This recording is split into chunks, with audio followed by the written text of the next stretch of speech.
It's gonna sound like my computer. I have it.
one nation, under God, indivisible, with liberty and justice for all.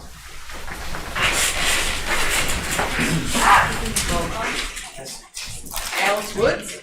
Present. Michaela Conlon-View, present. Casey Weiss. Here. Adam Van Tel. Present. Nick Helsted. Here. Jesse Souza. Here. And Caitlin Cunningham. Here. And the meeting has been properly noticed. Yes. And then there is no public comment from that. So please start the live stream then. Perfect. Okay. So next we have our community engagement with our focus on purpose, K-12 physical education, health, and 9 through 12 social studies. So they are separate groups, but they both, because of the snow day board meeting, we delayed social studies, which made the trickle-down effect that we have 2 departments here tonight. I attempted to do the agenda as you had requested. All of our guests are up front, and so we are ready to get started with physical education and health. The microphone doesn't necessarily amplify you in the room, but it does help the recording catch your voices. So.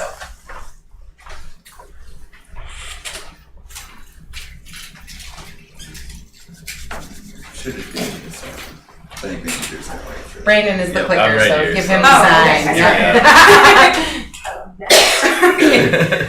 So for elementary PE, there are 2 of us. I am Fawn Desi. I work at 4th Street. I do K to 2nd grade. And John Thoreau does elementary at Red Creek. He teaches grades 3 to 5. We do physical education 3 times in a 6-day rotation. So they'll either get 3 classes out of the week or 2, depending on the 5 days. And then our classes are 30 minutes long.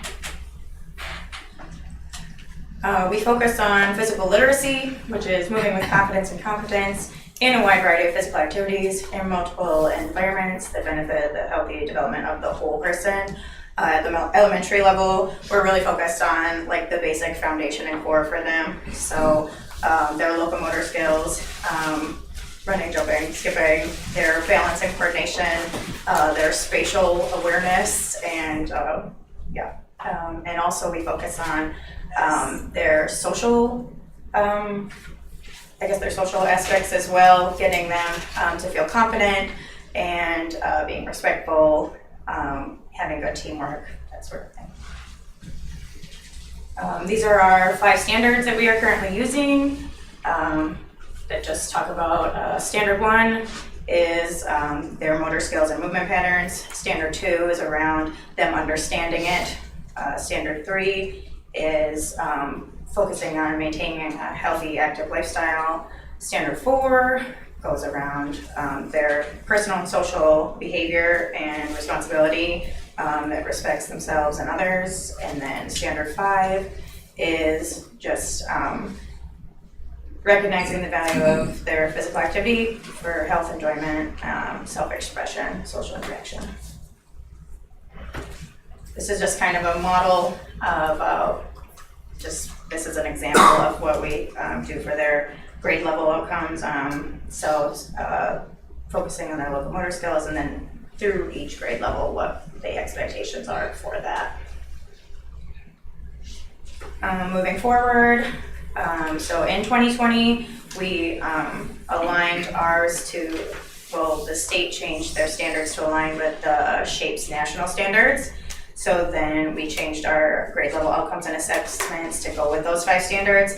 But then as of 2024, they released new standards for the national standards. So we are currently in process of shifting to those standards. They're very similar. There's not a whole lot of difference. I think they just kind of compile it down. Instead of 5, I think there's 4. So they kind of push them into 4. And instead of doing like each milestone per grade level, they kind of, because kids grow and develop at different ages, they kind of put those together too. So instead of being like grade 3, 4, 5, they might do 3, 2, 5 altogether. And then one program highlight that is new that we want to talk about is the All Kids Bike program. This was a really cool collaboration that John worked really hard to get. It because it was a very expensive program as well. So he worked really hard to get grants for this, and there was a lot of fundraising and donations. We were able to get over 20 bikes, and they're Strider bikes. So they don't have like training wheels. Kids don't use training wheels. It's kind of counterproductive to use the training wheels. So we teach them how to balance on their Strider bikes, and then about 2 weeks in, we put the pedals on, and a lot of them off they go. It's been a very successful program, and really good feedback. The kids are excited about it every year. They absolutely love the bike program, and also I get really good feedback from parents and other people in the community on the program as well. That's what I was going to say. I've had parents stop and tell me how much they appreciate you teaching their child to ride a bike, so Yeah. they didn't have to try to jog alongside. So. Yeah. That's me. I don't know. Are you doing it? Yeah, I'll talk about Nick. So I'm Abe Severson, not Nick Neville, but he couldn't be here tonight. Nick teaches middle school Phi Ed. It's his 5th year in Blackbird, 10th year teaching. A little bit about the middle school and how that Phi Ed section works. They've got 12 weeks. They do trimesters. And they meet 5 days a week. Their classes are only 33 minutes long, which is a short time, so yeah. He talks about his mission statement. His goal is a secure, family-like environment, empower, inspire, and motivate students emotionally, socially, and cognitively so that they value relationships and that they can begin participating in physical activity for a lifetime and gain skills to become a productive member of society. This year at the middle school, they covered as many sports as possible while trying to incorporate some strength training and outdoor adventure through archery. They aimed around teamwork and sportsmanship. This is the units, so they really do hit just about all the sports out there. They try and give them a taste of everything before they head on up to the high school. And that's their standards-based grading rubric. It looks a lot like our elementary. We don't need to look through all of it. So you go ahead and next. All right, the high school. I'm Abe Severson, 4 years teaching, 3 years in Blackbird Falls. Mark led here the other half, 28 years, 8.5 here. So kind of all over the state, but 28 years, long time. So the thing we're going to talk about a little bit is the disengagement. And so if you walk by the gym sometimes, you've probably seen it. If you hear me, you'd hear how shocked I was when I first got into Phi Ed, how many kids didn't like it. But a lot of kids are disengaged in Phi Ed, and we're trying to fix that. And so some of the reasons are a lack of relevance, fear of judgment, that's a big one. Some people just think of it as free time. They say, oh, they're just going to the gym class, and that it's not an essential life skill. And then there's the disconnect from movement to mental wellness. So we're trying to combat that. Right now we have we have class every day, so 5 times a week, and 63-minute classes for one trimester. That is one thing that'll change, but 63 minutes is a lot to keep kids moving. One way we're solving this, at the high school, we get a lot of selection. So after freshman year Phi Ed, and we'll talk about all the courses, but they freshman year, every kid takes the same Phi Ed class, and they get a little taste of everything. They get some performance-based, some wellness-based. We do a lot of yoga throughout our program. We've kind of been ramping that up. And then we do some adventure too, and some leadership. And so we think that the more selection that people have in the courses, they'll pick things that they want to do, and hopefully that will get them a little bit more motivated to do that as opposed to choose and sit out. The classes we offer. So the 2 that are required, Mark and I both teach a lot of these. Health and wellness, that's health for freshmen, and then PE1, fitness and wellness. Those courses cover the basics, and then there is tons of other courses you see on the other side that students can pick 2 or more from throughout the rest of their years. And we'll go through each one so you can go to the next. Right away, health and wellness. Actually, I'll let Mark talk about that. He teaches it a lot more than I do. So. Sure. So again, we're in new standards as well, but standard 1, use functional health information to support health and well-being of self and others. We have 3 standards that we are drawing from 2 out of the 5. Standard 4 uses interpersonal communication skills to support health and well-being of self and others. And then standard 5, our last one that we touch on, is talking about using decision-making process to support health and well-being of self and others. On the right-hand side, introduction to health and wellness. as well as other units that we throw in here as well, first aid, CPR, nutrition and wellness goes with that as well. And lastly, some mental health that we touch base on. Those are all kind of things that we deal with in the course of our trimester. And then freshman Phi-Ed, that's really the only Phi-Ed class that hits all 4 standards because it's such a broad class. But we can talk about the 4 standards here. Standard 1, variety of motor skills, and these are the same as fun, just obviously at an older developmental level. So motor skills, and then number 2, knowledge related to movement and fitness concepts. Number 3, social skills through movement, so that's the sportsmanship a little bit, as well as teamwork. And then standard 4, develops personal skills, identifies personal benefits of movement, and chooses to engage in physical activity. And so the key word there is chooses to engage. We want the students to come into the gym every day and make the choice that they want to be there and be active with their peers. Sports courses, we offer 3 of them. And these ones are a pretty big hit. So we've got fitness and fall team sports, which is just any kind of sport that is played by a traditional high school team in the fall, as well as a few others, and some fitness components. And then fitness and racket sports, so that's traditionally been in the winter, and so we'll get to the nets when we're able to go outside, and then when we're not, we set up the badminton nets, the pickleball nets inside, and we have some fun there. And then lastly, fitness and spring sports, and so that's more team sports that would be traditionally played in the spring. And so even though these are all sports classes, they all have the word fitness in there because we still do have our workout Wednesdays, and we still do warm up every day and have some fitness teaching as well. Lifetime Fitness, that's a class that I inherited coming in, and that one is, the way I describe it is Phi-Ed for those who don't love the traditional sports model, and so we do focus on yoga, we do focus on walking, there's not near as much team play, it's more of an individual or just partner basis, so they can still be social while they're finding their movement, but they are not in that competitive team environment that some kids definitely don't want to be a part of. Weight training is another class that both of us teach. So we deal in, we dive into 3 standards again with this one. Develop variety of motor skills, applies knowledge related to movement and fitness concepts. And then standard 4 develops personal skills, identifies personal benefits of movement, and chooses to engage in physical activity. And a lot of kids that obviously are taking this class know what class they're getting, so they're choosing to engage. And then on the right-hand side, this class introduces weight room safety and weight training principles. Students will design workouts that progress in intensity appropriate to their developmental age. So the kids sign up for this class, they know what they're getting into weight training, and a lot of things on the left-hand side of our standards match up, and for the most part, kids do a good job in engagement in that class. Adventure leadership. So this is a new, well, it's not a new one, so we're changing a little bit for next year. It's traditionally been a senior-only class, and we've struggled with getting seniors motivated, especially come spring.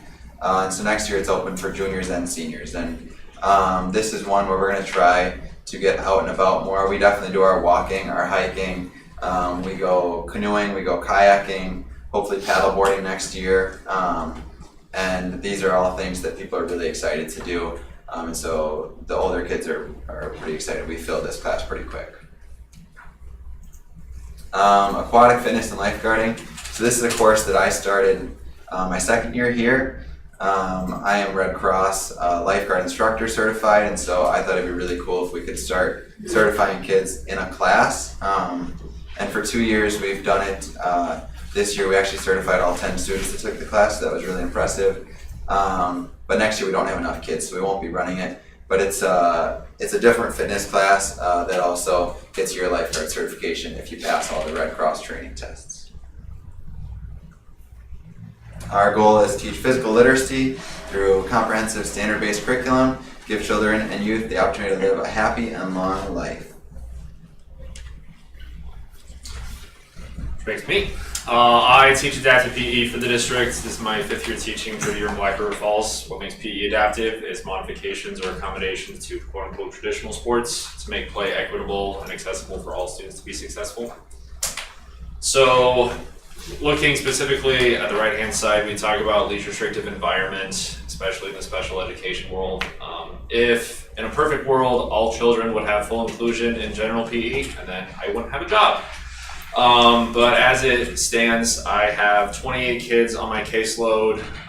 Every one of them has a little bit different selection into what their least restrictive environment looks like. I have my secondary classes are large group adapted PE, where I have 6th through 12th grade students together. I have small group adapted PE, which is more common at the elementary level, and one-on-one adapted PE for kids with severe disabilities or need specific instruction for their motor skills. The frequency depends on the needs and the ages of the students. So traditionally at elementary school, they'll have 1 to 3 times in a 6-day cycle for 30 minutes. And then at the secondary level, it's 200 minutes for most students. If kids have specific disabilities or specific motor skills that they need working on, they'll have additional pull-out services as opposed to be pushing into classes. Again, looking at these are our standards. So when I write goals for my kids, I will always write it as 75% as opposed to 3 out of 4 because when you're measuring progress, having a strict 4 says, oh, you only did it 2 out of 4 times, as opposed to a 75% where you can keep trying having them attain that number as opposed to, 4, we're done. So this is the whole spectrum, looking at catching all the way from 1st grade through high school. On the bottom right hand corner, we look at demonstrating, we look at refining, and we look at applying. And applying is definitely the hardest for students, especially with disabilities, of applying how do I take this skill of catching and really use it in a game. Other cultures playing sports in other cultures is really fun because it's not the quote unquote traditional sports that we have in school. So at the secondary level, we look at being active for a lifetime. So skill acquisition, gross motor movements and motor concepts. We did a biking unit at the high school the past 2 weeks. And the student there will never be able to ride a 2-wheel bike by themselves because they will not catch themselves. But he was looking at all the other students in class and said, I want to do that. And so we said, all right, let's figure out a way that you can do that. So he was able to pedal 5 times independently all by himself, but I will always hold on to the handlebars, and we work on especially the motor skills of riding a bike. If you tip to the right, you have to put your foot down. If you tip to the left, you have to put your foot down. Your eyes are looking forward. I had some videos on the slides, which you probably see on your slideshow.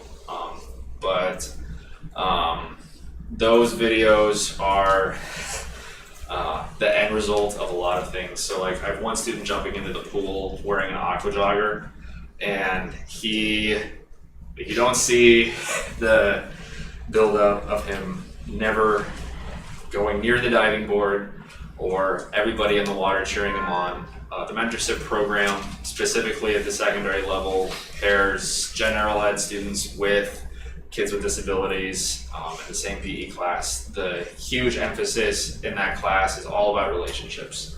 That these kids have gone through elementary and middle school without having the feeling of success, that they've never been selected in a schoolyard pick, they're not going to be first pick.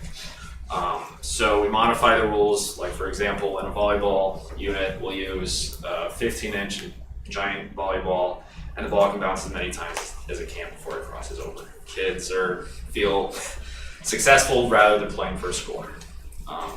It really is incredible to see kids that walk in the door and say, I'm not doing anything. and then by the end of class, the mentors talk about how they spent the weekends together. So that is, in a nutshell, what I do for adaptive PE. Oh, there's my buddy O.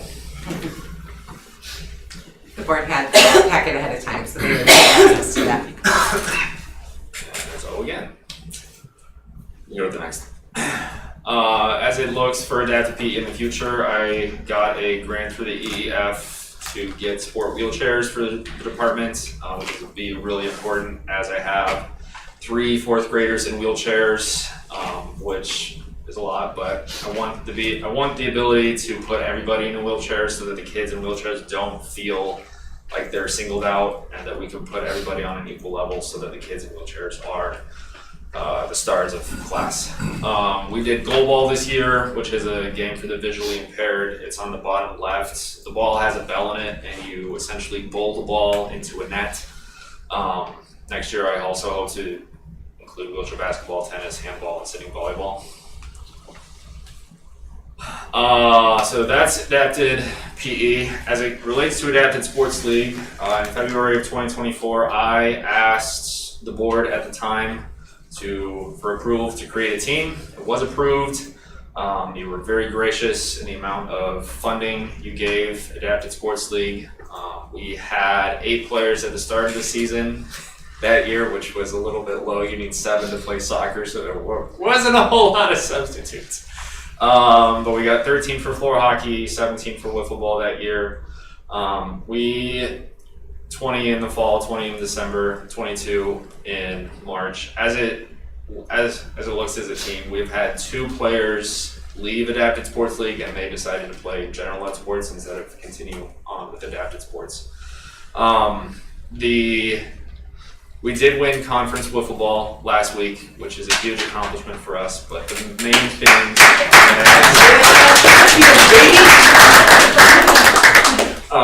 the huge takeaways there are the positive relationships between middle and high school students.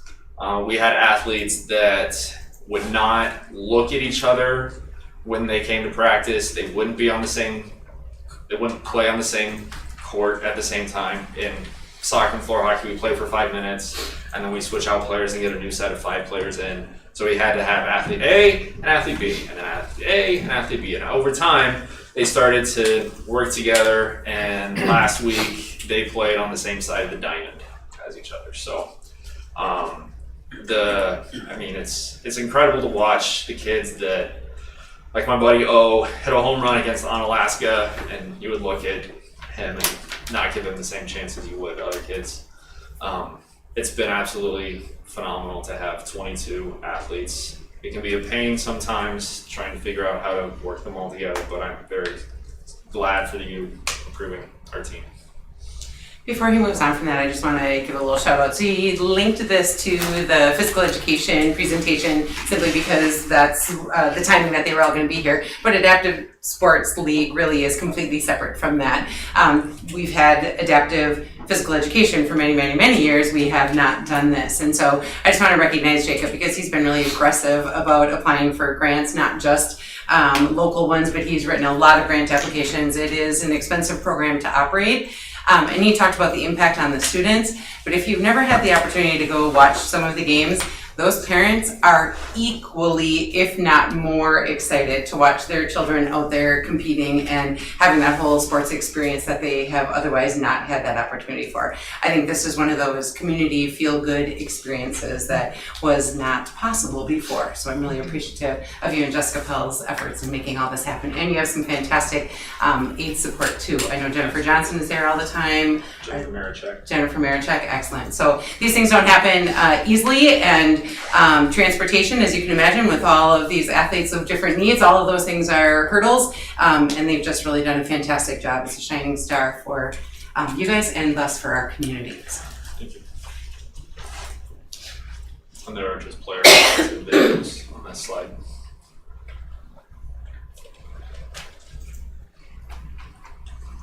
Any questions for PE and health? Some of you talked a lot of health earlier this year, so maybe there's not a lot of questions there, but any questions for the PE department? Let's try to do it. Thank you. Thanks for coming tonight. We appreciate it. Thank you.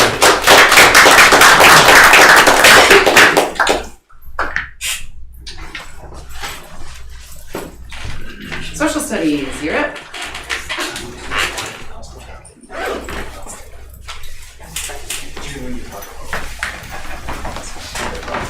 Thank you.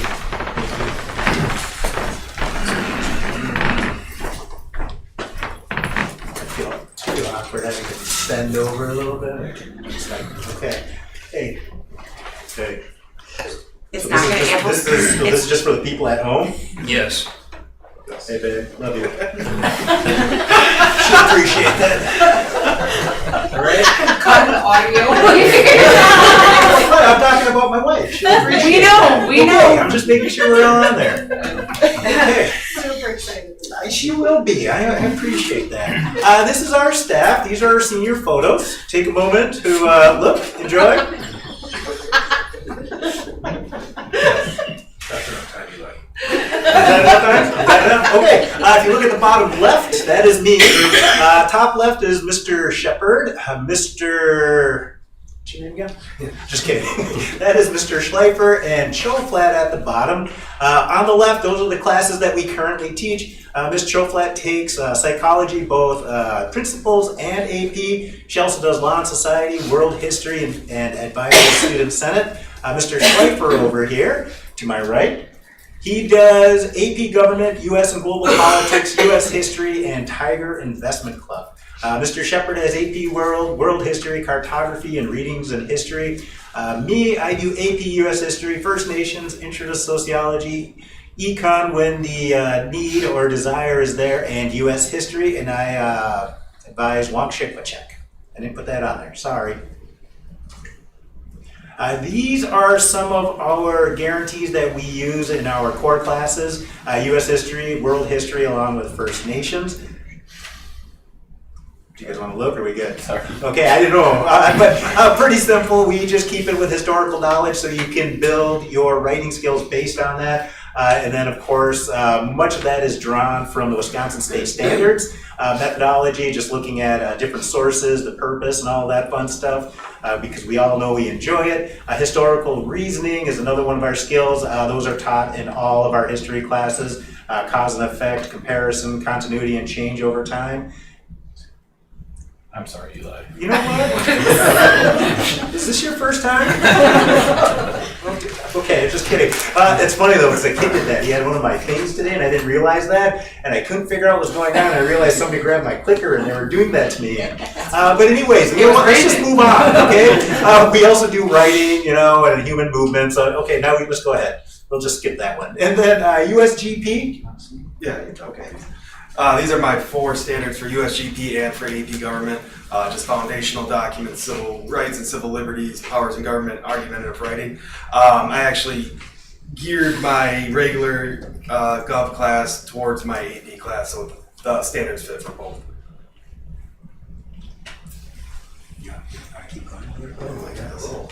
Ms. Choflat does the Student Senate. So just getting the kids used to parliamentary procedures and having a say in how the school is run at times. Oh, you can go back. Those were kind of some of our priorities across the board that you'll see in some of our classes. Hopefully within all of our classes, they connect over time. We get some ideas of how the government works, of course, the context and history behind it, civic values, the importance of taking part in doing your civic duty, voting, looking at your candidates, trying to make an informed decision. And then, of course, communication. We stress that in a lot of our classes. I'm waiting for it to click just as we talk about it, and then we're good. All right. Just talking about reading, writing skills, how you present the facts, the figures that you want to show to others. Those are things that we think are important, so we try and stress those in all of our classes in one form or another. And then these are our AP classes that we currently offer. And so right now, this year, we created our first award for taking all 4 AP classes. As a freshman, when you come in, you can take AP World History, and then you can transition to AP US History, and then AP Gov, is that senior? Well, it's changing now because we get to run them both every year. So all 4 will be offered every year now. instead of every other year for psych and gov. And so Mr. Shepard likes to do a little recruiting, kind of get some of those students that are doing pretty well in the middle school, try and give them that opportunity. The rest of us, we just try and encourage all students to take it because we want all students to try and get out of their comfort zone. We want them to push themselves. You know, if you're coming in at 1, hopefully we can get you a 2. If you're at a 2, hopefully we can get you to a 4. But that's kind of our philosophy. We want everybody in these classes taking these hard classes. So those were scores from last year. I had 12 out of 24 earn a 3.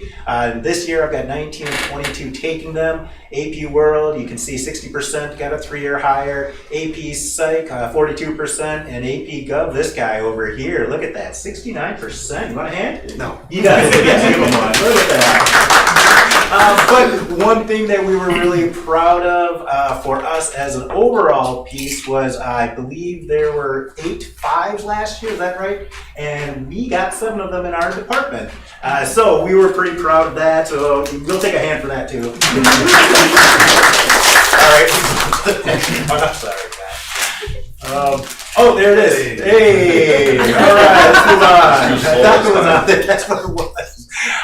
Let's see. So right now, currently, we are getting ready for semesters. We're not quite sure how that's going to look. We've been talking. We've got some time this summer that we're going to get together. And currently, those are the items under our department that we're going to continue pushing on. Long Chiclet Check.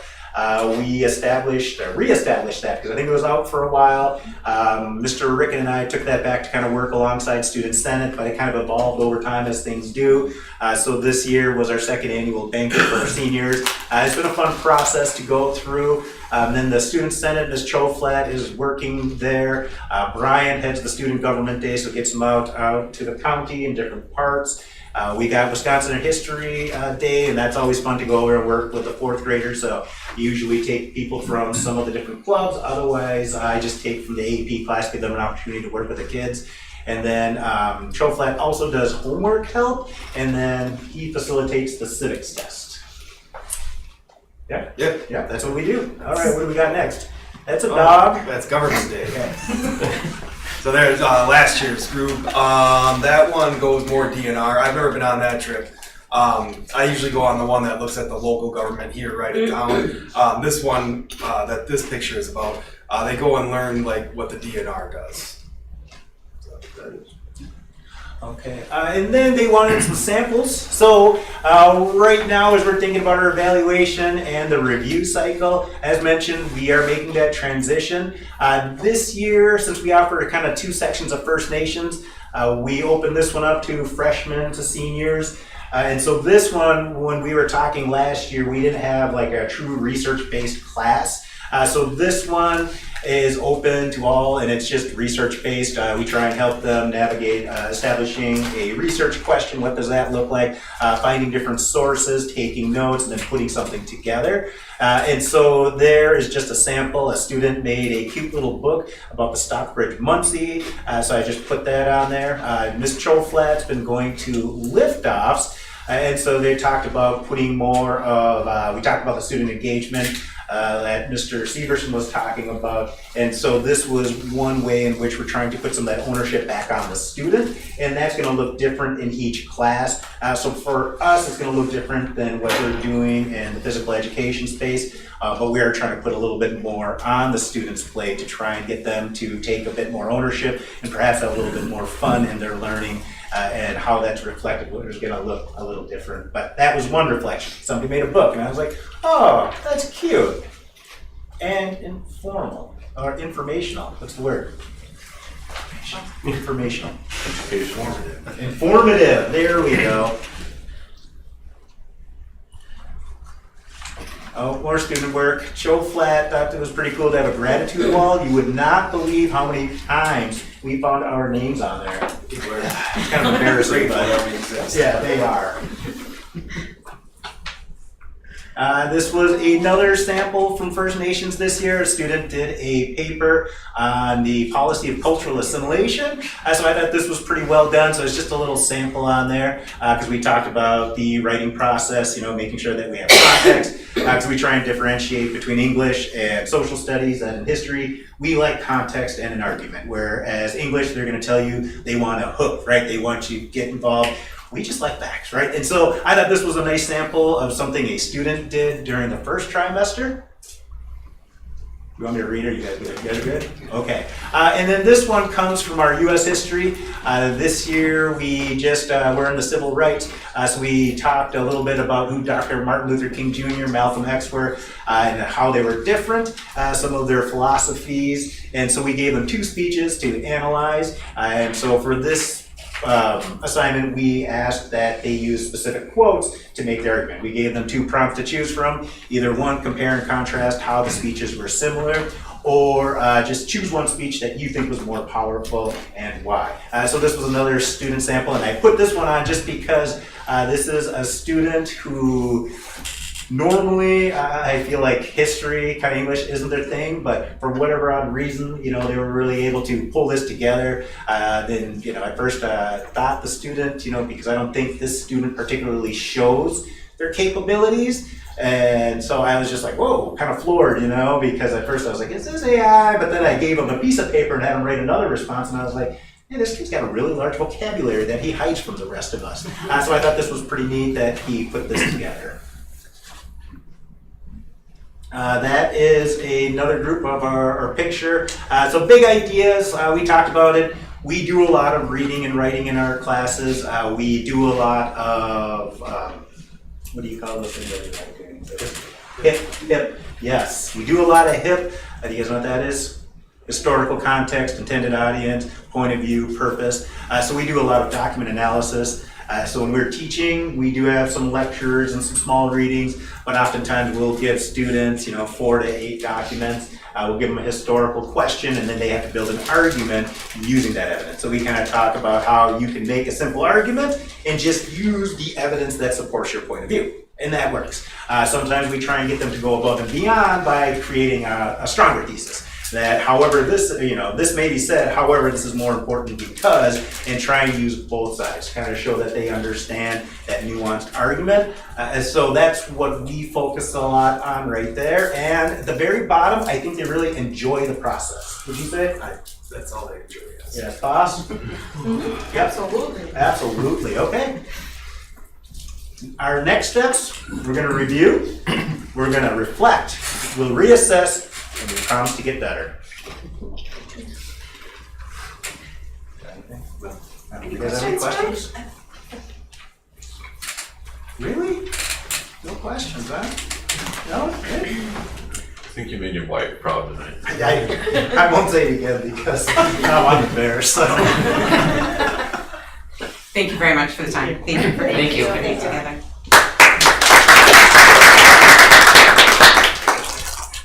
We've got 6.2, school social worker report. I'm shorter than I heard that you guys wanted to hear every single word on my PowerPoint, so I'll make sure that I read it all to you. Which is evidence that I am repeating the words that you say to me, right? You want them to come and share, not to read to you. So I'm Vicki Mikulski, I'm a school social worker. This is my 10th year here in the district. And some things that I do within the district is meet with all of the principals and counselors on a weekly basis, and also the community health worker supervisor. A lot more of my work is out in the community, and so I meet with Jackson County Department of Human Services to meet with the juvenile justice workers and CPS. So meet with Ho Chunk for the same CPS workers. Work with Northwest Journey for day treatment, kids who are focusing on mental health and not able to be at school right now. I also facilitate the Jackson County Homeless Coalition, meet with Together for Jackson County Kids, and then a little bit broader in our region, 4-county region, I work with the Dairyland Coalition on housing, and then I'm also involved in the Wisconsin School Social Worker Association. Grants, I do the Goodwill ones every single year. This is the last year of the Homeless Innovation Grant and Stronger Connections Grant. New ones this year was Operation Warm. I got 200 winter coats kind of late to distribute them this winter, so they're ready for next winter. And then I also got $1,000 from Quick Trip for dual only gas cards. Also, case managed some of the deferred expulsions for students with first-time drug and alcohol infractions. Since 2012, we have had 172 DEPs. This year so far, we've had 18. The red line is a trend line. I added that a few years ago because I was concerned. These are the grades that the DEPs are initiated. There's also a trend down in this data. 7th and 8th grade is a pretty popular year, so if we're doing some sort of intervention, we want to get down to Red Creek. Most of our offenses are possession and consumption of school grounds. And the THC vapes have outpaced anything else. We did have a couple edibles this year and last year, so I added that category on just to see if that becomes a thing.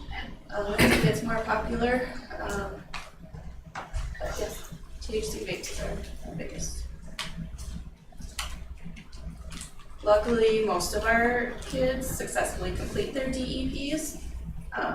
However, a third of them do not.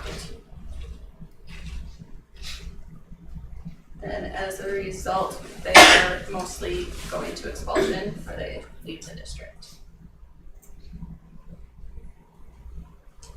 If I could just interject before we move past that. Somebody had asked about our expulsion long-term report as well. I asked Vicki when she sent this to me. She's got all of the data, just needs to be put into charts, so that'll be coming out shortly. The deferred expulsion also, she said how many of them moved out of the district. We have seen, as students are moving in, other districts also sending a deferred expulsion agreement. I think that is pretty standard practice now that very few districts move to expulsion on a first offense. Very frequently they do a second round as well. They're also asking for ours now too. For sure, yeah, they're asking for it should be part of the student record, so yeah. When a student comes into our district, they bring their deferred expulsion, like the signed document with them that says I've already made this agreement? Correct, and then we can hold them to those same expectations. So, any other questions about deferred expulsion? Yes. If you go back one slide, maybe one more. Looks like there's a very low rate of second offenses after successful completion. So it appears that if students complete the program successfully, they're So it's a 1 year, 12-month program. And so only 5 of them have successfully completed that for their whole entire year, but then ended up having another offense. I would have to go back and look, but usually those are when they're very young. They have their first offense and then they reoffend when they're in high school. either way, you'd say it's a pretty good sign if they complete the program. Yes. Yep. Okay. So what you're saying is if somebody gets a deferred expulsion, is it good for a year? Yep, they agree to the terms of their agreement. They are specific to each individual case for a calendar year. So if they, like 14 months later, if they did something, they could get another deferred expulsion? No. No? Okay. Then they would fall into that last column. It'd be a second offense after that initial 12 months was done. So a student is only given a deferred expulsion one time during their career here in the district. Okay. And so that 56 that says violation of DEP, that means they had an AODA offense, and within the next 12 months, they had a second violation of that DEP. So either it was a second AODA offense, or it was another flagrant major rule violation. So maybe a fight, or maybe a threat, or whatever, another expellable offense happened during that 12 months. So 56 of them didn't make it the 12 months following the agreement that they had signed. And then that 5 is they completed the 12 months, some other time during their career here, they reoffended. Can you remind me when the deferred expulsion program was established? 2012, when she started her timing, so. So and that is 2/3 of the kids almost make it. This has saved a lot of kids' academic careers and saved us a lot of time and money and heartache. This is a really impressive program.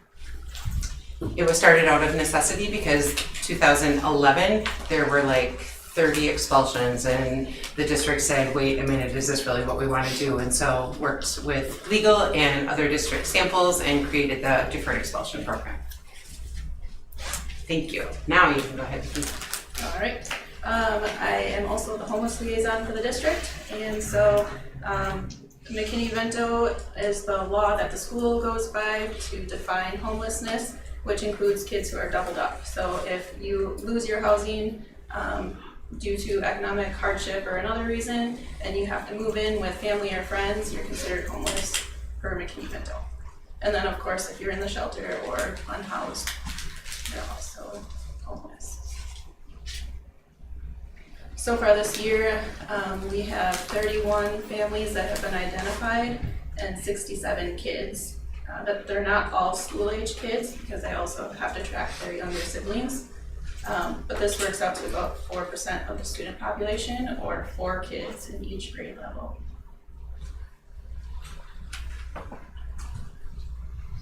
The blue bars are the percentage of students that are homeless here in Black River, and the red line is the Wisconsin average.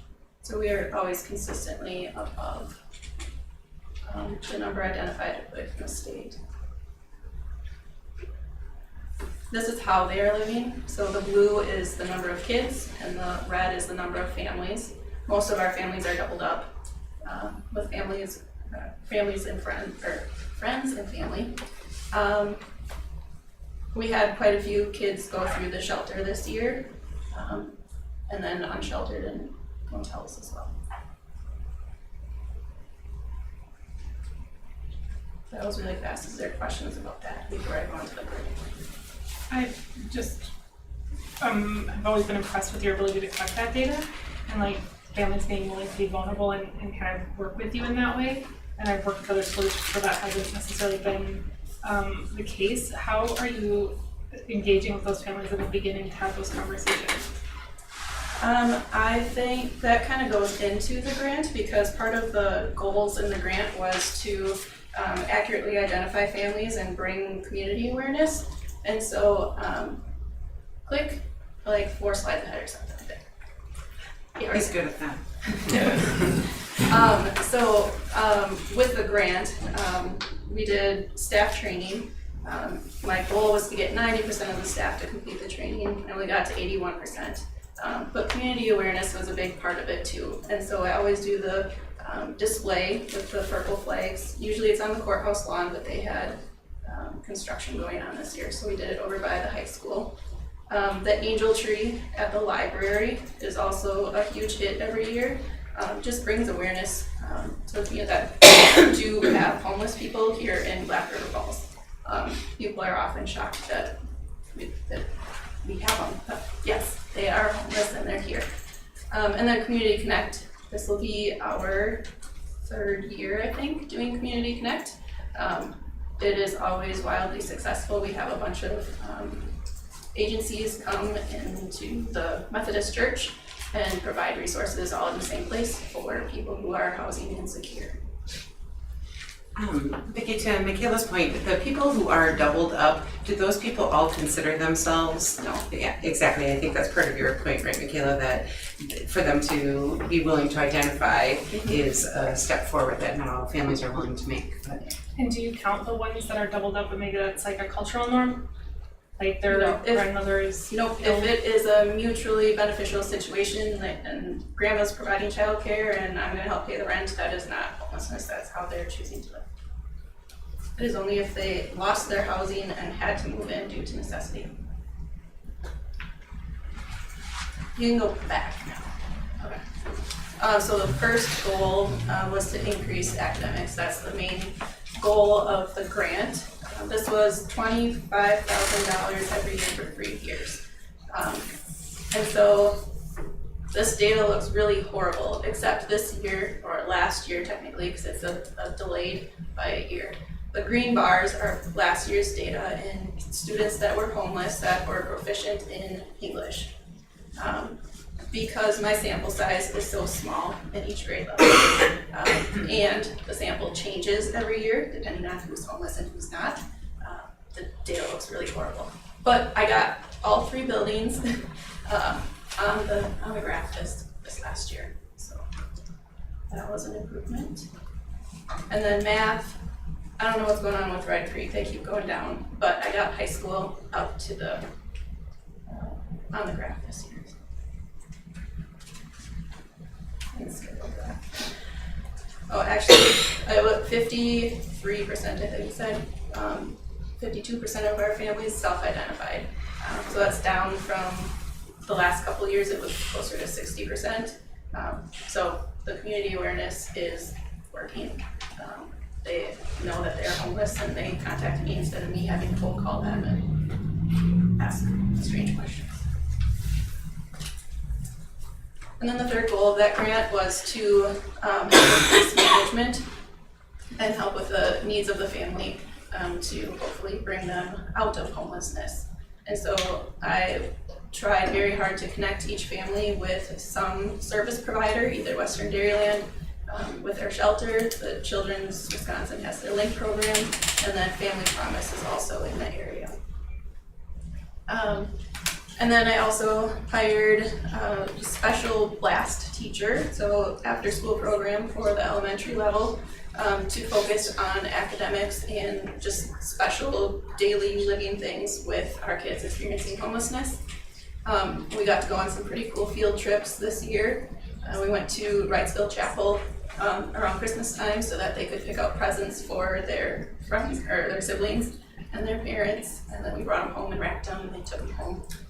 We went to the food pantry and helped them pack up some boxes, and they got to bring a box home. They went to the animal shelter and McDonald's, that's what that picture is. And then we finished up the year with a picnic at Lunda Park. And then I did use some of the grant money to contract with Children's Wisconsin to help with the case management of some of our families.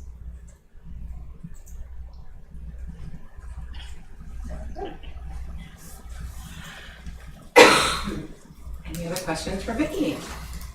Yes. You, this grant has come to an end. Yes. What can you carry on without huge amounts of additional funding, like the staff training? Is that still possible, that program? Yes. So I was able to purchase the same training program through 2031. So the staff training will remain. I have all of the materials for like the displays and the angel tree. That stuff won't change. I did write a grant for another 3 years. That one will be for community health workers to do some of that case management instead of contracting it out to Children's Wisconsin. So that's going forward, that's what the plan is. Anything else? Thank you so much, Vicki. Much Thank you. appreciated.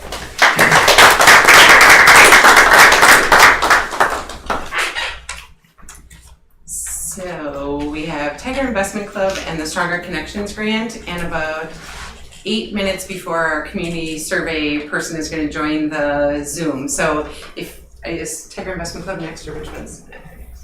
Very special. Tiger Investment. Oh yeah. So we can start with Brian, and if he logs in, then he'll just wait a moment, right? I can message him too. Okay. Perfect. Okay, Brian Schleifer, Tiger Investment Advisor. Had a great year this year. There's just kind of 3 main parts of Investment Club. The first part that the students enjoy most, well, we'll start here. We actually have the highest amount of money we've ever had, which makes sense because you should gain more every year. This was started by, anybody who doesn't know, was started by funding from Mr. Larry Lunda like 26 years ago. And so this club has just been continually operating since then. He also gave money to Elma Center in Melrose Mindoro. At this moment, as far as I know, we're the only active club still operating. This is a very unique thing. Most schools do not have this. In fact, earlier this fall, I answered some questions for Platteville High School because they are just starting one. And so we were the closest district for them to contact. So we're at 173 roughly. That's not today's date, but very close to. You can just go forward. So the students' favorite part is the stock competition. They get into groups. Each group is given $300 in which they can buy a stock of their choice. Here are some stocks that our students chose to buy this year. Take-Two Interactive, Wells Fargo, so forth and so on. And then whoever makes or the most money, or the last 2 years, unfortunately, whoever loses the least amount of money ends up the winner. The summers have been fantastic stock market wise, and then we get into the school year and just ups and downs, you know. But they need to learn that too, so it's a good experience. So then Wells Fargo was our winner this year. And there's the students' names: Henry Meek, Parker McCormick, and Mason Myman. This is a good opportunity. Henry Meek is a senior. I have a great group of seniors this year. I think I have 8 strong senior members, which I'm gonna have to do some recruiting to replace them because they just did a phenomenal job. The current stocks, I'm not going to go over each one because that wouldn't be all that entertaining, but if you want to just kind of pause at each one for a couple seconds.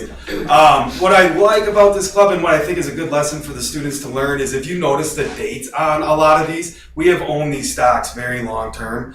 And I think that's a good message to send to young people that investing isn't just for tomorrow or next week. It is a long-term, slow growth venture. And then we get the idea of, well, what about hot stocks right now? We still do purchase some of those as we sell stock off. Like this year, for example, we sold our Disney stock. It just wasn't doing what we thought Disney Plus would do. It stayed pretty stagnant. So we sold that and we bought into an AI company just to see if that worked out for us. And so that's one we'll hold on for a while. And so these are just our bulk holdings that just slowly keep growing and making our club successful. Here's a Bitcoin one that we gave a shot to, and that did not work out for us. So they don't all work. And then this is, I think, the most important part of the club. At the end of the year, if we've been profitable like we have lately, we take a chunk of that money and teachers can request to get things that would not fit into a normal budget. For example, Ms. Halverson, I'm going to say this word wrong, but I've seen them in action. Subi cookers or whatever? Subi. Okay. Have you seen these things? They're amazing. I brought in, my son shot a turkey. I don't want to eat that turkey, so I brought it in. They made it with those things, and it was amazing. And then you can read the other ones. These are just a sample of what our club has been able to donate. But like I said, I'm really proud of that. It's stuff that teachers wouldn't be able to get on a normal budgetary item, so they can get it through the club. And that's all I got. So I have to tell you that Mr. Lenda still takes an awful lot of pride in this group.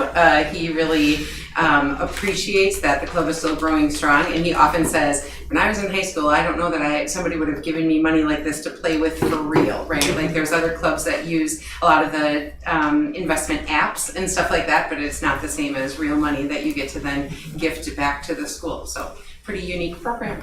And that the real money aspect, you can tell the kids take it serious because it is real money. So. Excellent, that's super cool. Any other questions? Great, thanks, Brian.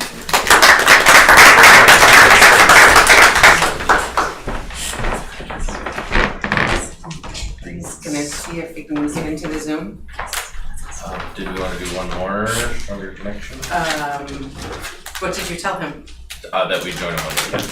Okay, it's up to you guys. Did you want the last 2 guests to go? Okay. Give some grants with it. Pardon me?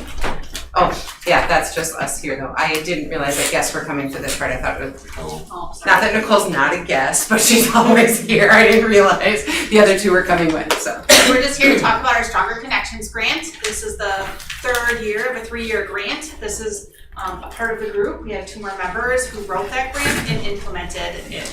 So if we just kind of cruise through the next slide. This part I won't read to you is just an overview and just the idea that the purpose of this grant is to help with supportive environment. So I can school in the next slide. And that's the amount that was awarded. And we are going to be able to use some of this grant funding through September. And so then next slide.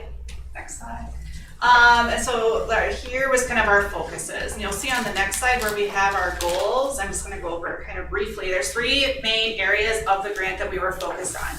We talk about attendance and we use that metric because we're really talking about working with students with wellness and mental health. And that's one way of like looking at like, are those initiatives working? So we have our baseline data and spring data right now and how that looks. Then the next piece was some implementation of school-wide some initiative work.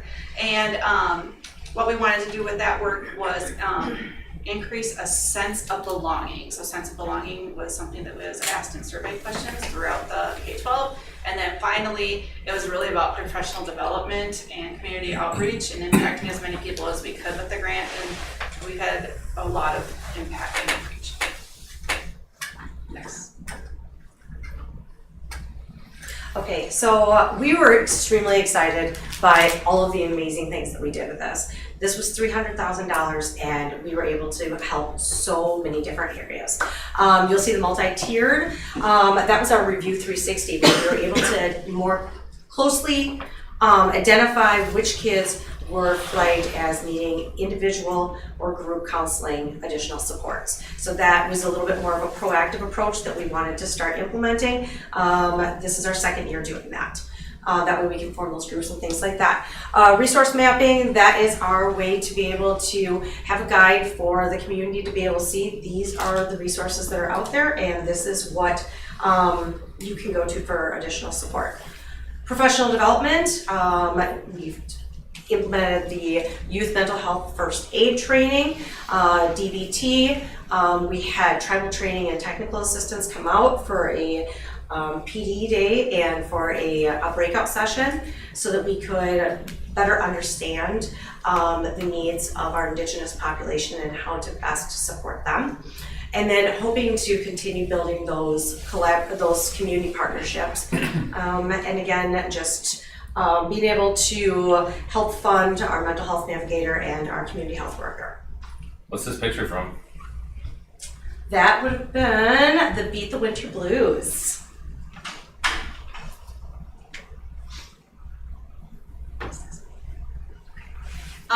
So what I'm not gonna read everything to you, but this just kind of goes through and talks about some of the impact of the grant as well, which Carmen from Red Creek, who is a school counselor there, just listed.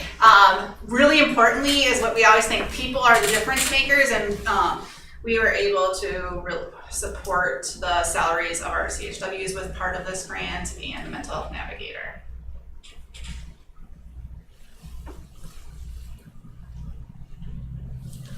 And so, we had more people than we were planning. So the funding is done, but the work is not. And so we know that we are going to be doing this ongoing work. And really that big investment in professional development helps with the sustainability and the long-term impact of the grant. Questions? Thank you for allowing us to come in. Yes, thank you very much.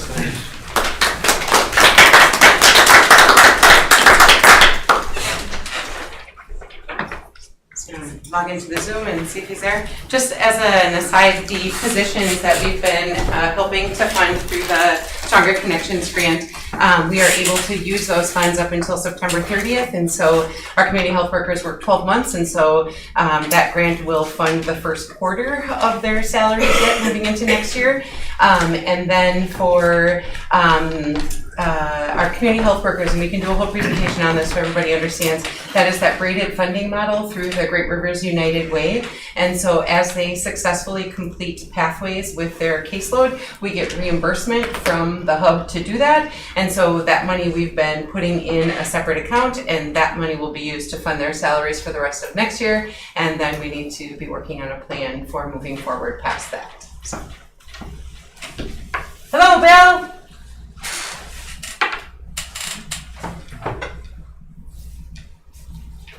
Bill, we can't hear you. Looks like you're muted.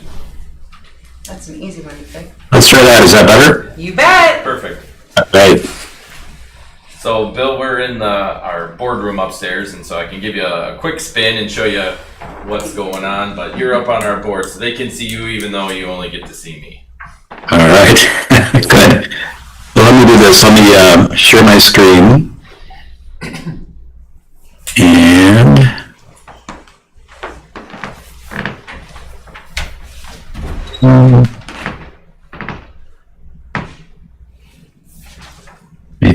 that's the right one. Does that look like a Black River Falls report? Yep. All right, here we go. So thanks for having me back today. Again, I'm Bill Foster with School Perceptions, and I've worked with your district before a few times, so it's good to see everyone again.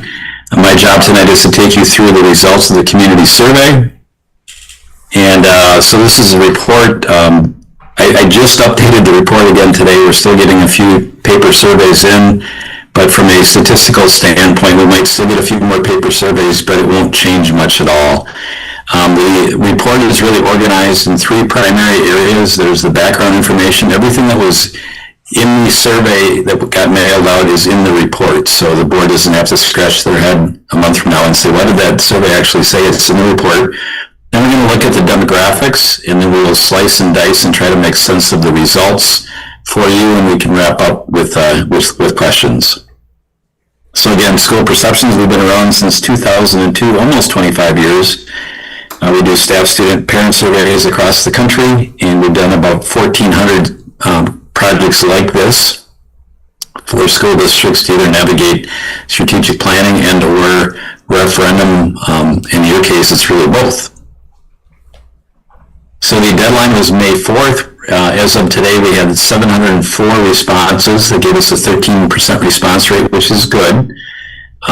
But from a statistical standpoint, we're at plus or minus 3.76, so keep that number in mind. As we, again, if we got more results in, I suspect the data won't change much, but your margin of error will drop as we get more data. The first question they asked is, what is your age? When I look at this slide, I always go to the top to make sure our seniors are well represented, which they are. They're actually a bit overrepresented. I checked the 2020 census in the Black River Falls School District, and it said 20 to 21% of your population are over the age of 65. You're at 28%. But when it comes to voting, seniors tend to turn out. When it comes to taking surveys, seniors tend to take the surveys. Our younger folks, the 18 to 24-year-olds, they don't vote. They don't take surveys, apparently. So it's a little skewed older, but we think that's okay. Is your primary residence in the district? We had 90% of our sample that said yes, 9% that said no, which does raise the question, who are these people taking our survey that don't live in our district? And the answer primarily is really three potential. One would be staff. You could staff that commute in to work each day. You might have some parents that choose to open and roll in. They also have the opportunity to take the survey. And or potentially a landowner that has a second property, maybe in your district. But in all three cases, those folks cannot vote on a referendum, so we remove them from the funding support questions. So you're going to see the word resident show up later on. That's why we asked that. We did have representation from every municipality except for the town of Blue Line, but I think we found out there might be one person there. So it's not a big group out there, but everything else are pretty much on track in terms of representation. We had 28% of our sample that were staff, and 41% indicated they were in fact parents. We had one question on communication. How would you like to receive information? Here we took the staff out completely because we've got our own techniques and modes of communication with staff. We then broke it into two groups, the non-parent, non-staff, that we call those folks the purple people. Far and away, they like the mail newsletter. I think you do that 4 times a year. Is that right, Brandon? Yes. Okay. And apparently they like that. Banner Journal was second at just a little over a third, and then it dropped down to less than a quarter of those folks are on Facebook. For our parents, far and away, their number one was send us an email. We like that, with number 2 being Facebook at almost 50%. Again, everything that was in the survey is in this report, so we had a background piece on the financial challenges facing the district. And we asked the question, would you support the district exploring an operational referendum to help balance the budget? You can see in parentheses it says residents. So then we broke it into 3 mutually exclusive subgroups. And you say, why'd you do that? And the answer is because the whole data set is overrepresented with staff and a little overrepresented with parents. and a little underrepresented with the non-parent, non-staff. So as you would imagine, kind of by definition, the staff are pretty interested. Parents have kids there, they're pretty interested. And the non-parent, non-staff, they're a little less interested. But to remove that bias, we create these 3 groups. And that's important because the majority of your voters are actually in that non-parent, non-staff subgroup. So the takeaway here is 83% of your staff is on board, exploring a operational referendum with 52% of your parents and 47% of your non-parent, non-staff. So a majority of staff and parents and a plurality of the non-parent, non-staff. So then we actually tested options. There were 4 options in your case. There was option 1 was $1 million. Option 2 was 1.4. Option 3 was $2 million. And actually, I guess there were 3 options.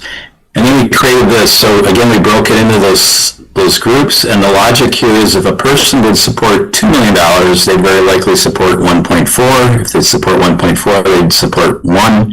And so on down the road, and then we keep going, we keep adding up those percentages until we cross the 50% line. So if it were up to staff, they're all in, they'd support the $2 million referendum. The problem is the staff don't get a lot of votes. So then we go to the parents. Parents would support that $1.4 million number. They're about a quarter of your population, and then the non-parent, non-staff group, they will support something, but they kind of landed just over that 1%, or just over that $1 million number. That's the glass is half full. If you look at the glass is half empty, there is 34% of your non-parent, non-staff, excuse me, who won't support any referendum. So that's a fairly large group as well. So what we do is we do a weighted average analysis. So for the sake of this, we just took staff out completely because they don't have a lot. They don't get a lot of votes. They're really, really important because they're your frontline communicators, but they don't get a lot of votes. So we took them out. We then assumed about 25% of your community are parents, and about 75% of your community fall into that non-parent, non-staff. They don't have kids in the district. They don't work in the district. So with that assumption, we then calculated a weighted average. So that $2 million threshold or number came in at 27.8%. The 1.4 million was close at 45.2, but still not above that 50% threshold. The 1 million actually came in at 52.5, so you're above the 50%. And then, of course, as the cost drops, the support increases. So whatever the smaller is, we didn't define exactly what that would be, but that popped up to 56.3% support. We did ask a question in cost cutting. So if there's not a operational referendum supported, or if it does not provide enough money to fully balance the budget, what should we do? We provided a number of options, and then we weighted it. So we weighted a yes was a 10, a no was weighted 1. So if you take 10 plus 1 and divide by 2, you get a median score of 5.5. So arguably, things that are above 5.5, the district could explore doing, and you can see there's 1 for the non-parent, non-staff is delaying updating computer service and other technology. And actually the staff and parents, that was relatively high on their list as well. The problem for Brandon, of course, is he could do that and he's not going to balance the $2 million deficit anytime soon by cutting your technology budget. And then it kind of goes down in order. Reducing middle school and high school athletics and extracurriculars, again, that was kind of second rated for your non-parent, non-staff. Again, not a lot of money there. Delaying updating class materials and textbooks, and reducing course offerings. There's actually 2 slides here, so those are your top 4, and these are your bottom 4. So reducing spending on building maintenance, that was the lowest rated item for your non-parent, non-staff group. We then went on to strategic planning. Your plan was actually organized around 4 pillars. So we kind of tested elements of each 4 pillars. The respondents could say it was very important, somewhat important, and not important for a 3, 2, and 1 score. So then we broke it into, again, the 3 subgroups, the staff, parents, and non-parent, non-staff. And actually, there was pretty good correlation in terms of people's priorities were the same. But you can see communicating the final budget and changes in spending when needed. That was number 1 for parents and non-parents. Updating the long-term facility master plan to guide, prioritize future investments was 2nd. Gathering more community input on the annual budget was 3rd. And then these were relatively low in terms of, or lower, but you can see, these are pretty tightly. In fact, these over here for the non-parent, non-staff, you only go from a 2.2 down to a 2.0, so they're still pretty tight. But all in, expanding virtual online course offerings to provide a wider range of subjects. That was the lowest rated item in terms of your strategic planning questions. So we did a survey. What did we learn? Well, from a communication standpoint, that mail newsletter is popular. You should probably continue to do that. It seems to be that's the only way that you're going to be getting news out to your non-parent, non-staff. There was majority weighted support for the $1 million operational referendum, but remember that's still kind of within the margin of error. So you're on the right side of 50, but we had a margin of error I think we ended up at 52 point something. The margin of error is just over a little plus or minus 3, so you're kind of on the bubble. And the top 5 strategic planning initiatives among all respondents was what I just went through: communicating the final budget and changes, updating the facility master plan, gathering more community input on the annual budget, expanding partnerships, and improving staff compensation. So I believe that is the last slide. So let me pause there and answer questions.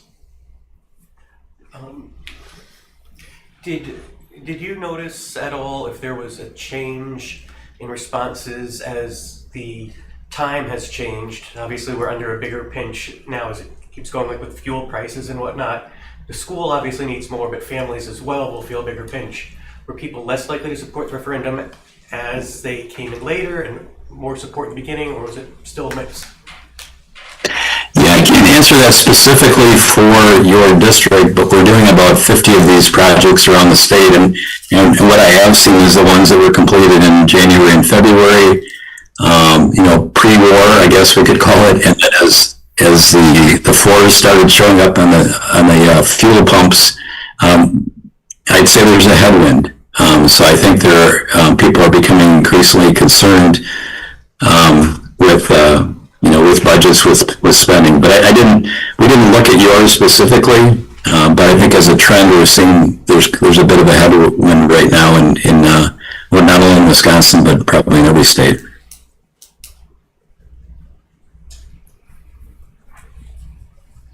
I have a question.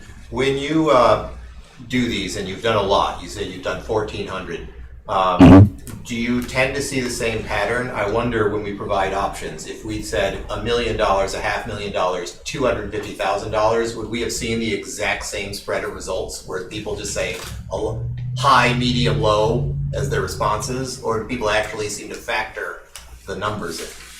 Yeah, believe it or not, I think there are people that will always take the lowest or always say no. You certainly have those folks, but I think there are people that think critically.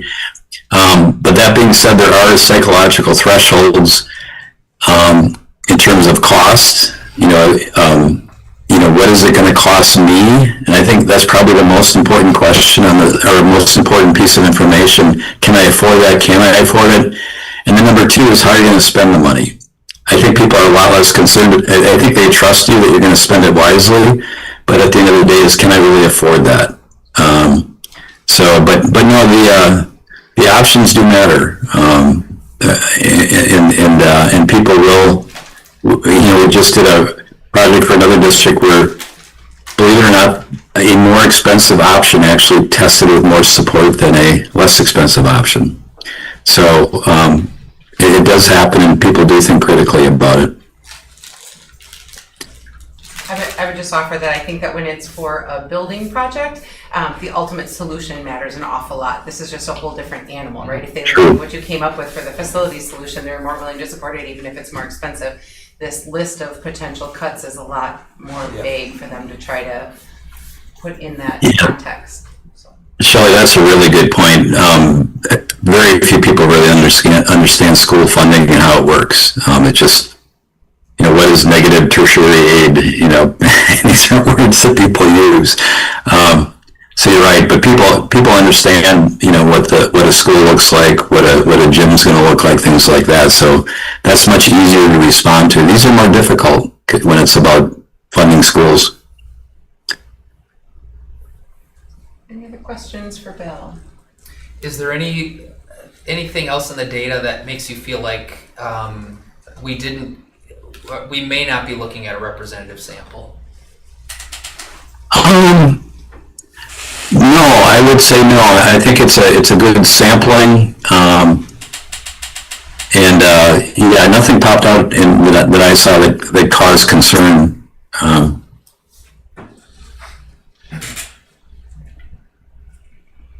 So the presentation that he went through, I will drop into the board packet after tonight so you can review any and all of that as well. I have a question. On referendums, what percentage increases of budget do you normally see? I mean, like, according to my calculations, 2 million would be a little about around 8%. 1 million would be about 4%.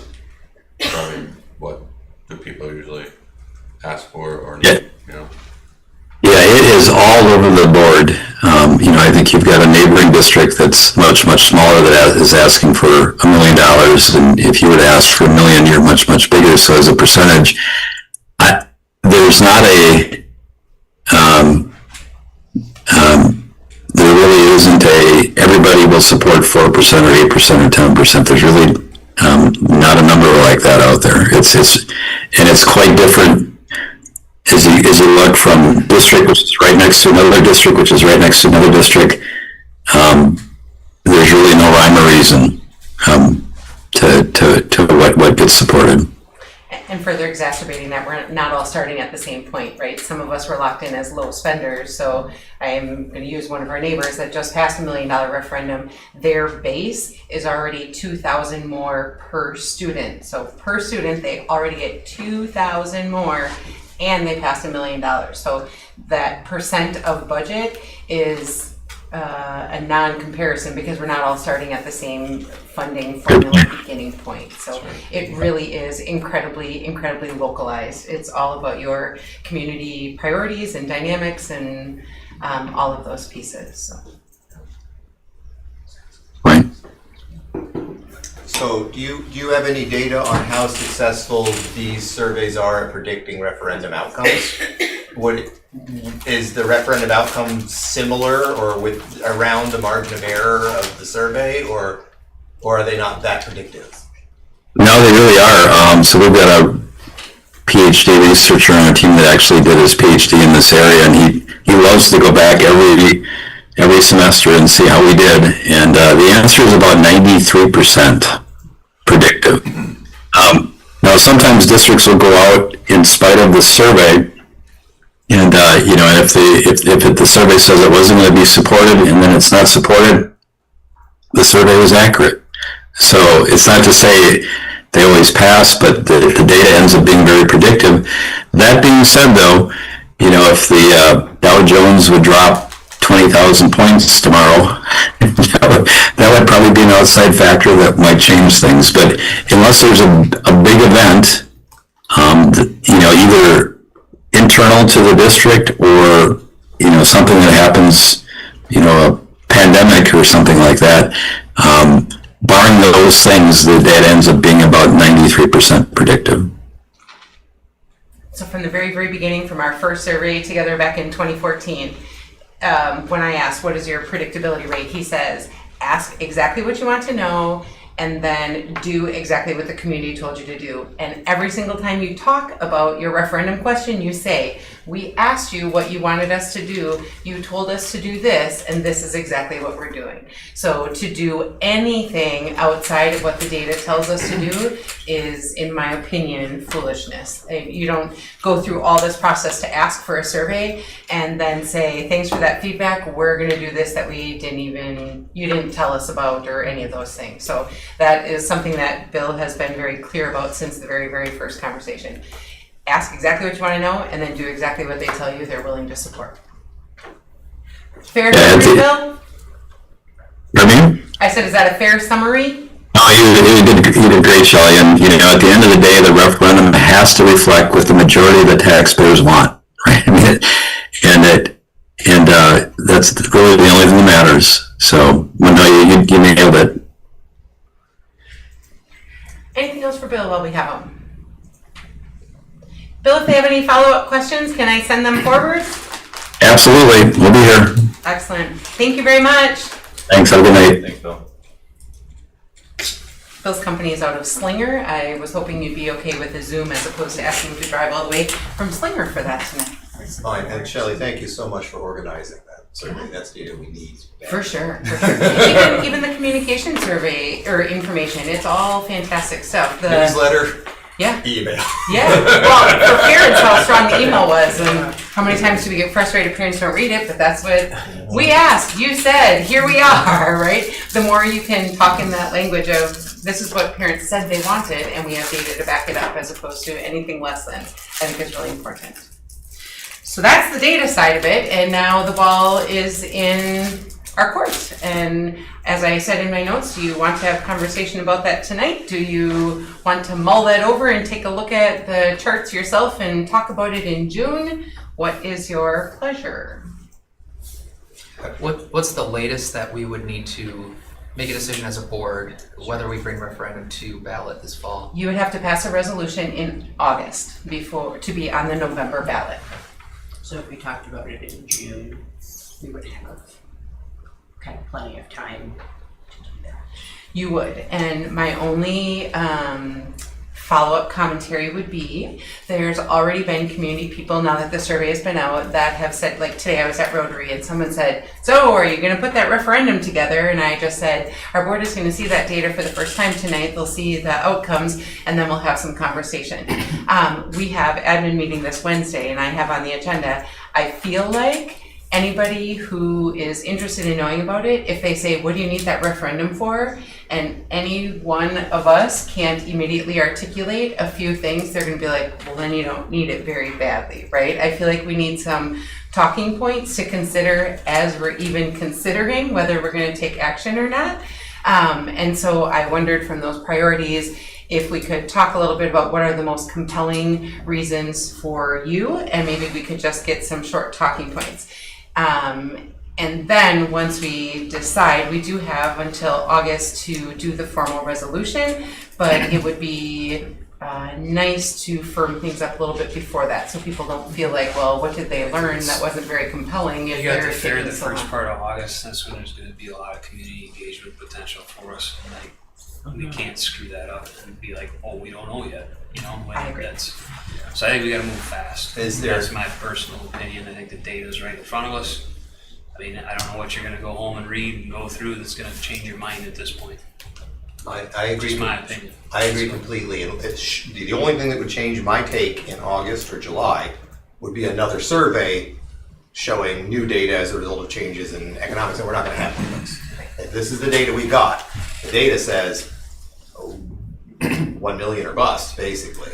If I hesitant on that because that makes me scared because it was 52% and margin of error 3.76, and unless economy gets better or we come back down on, I mean, I spoke with people just like don't have any money to do and just, I mean, nobody does. I mean, that's just why we need it, but at the same time, voters support. I'm nervous on that.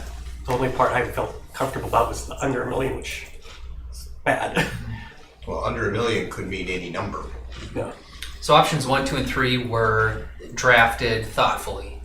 These are strategic options. It wouldn't take much to turn option 3 into a referendum resolution, or a resolution for us to vote upon. Correct. Next correct. meeting. Yep. Yep. Yeah, and I honestly, I'm not positive that we need to actually vote on a resolution as opposed to an action by the board that says we are interested in crafting that language. We want to be thoughtful about it. We are going to follow the data moving forward with referendum. Details still working out, right? Like I think that is even good to be able to say we have more than 50% support for $1 million. That is good talking points to be able to say.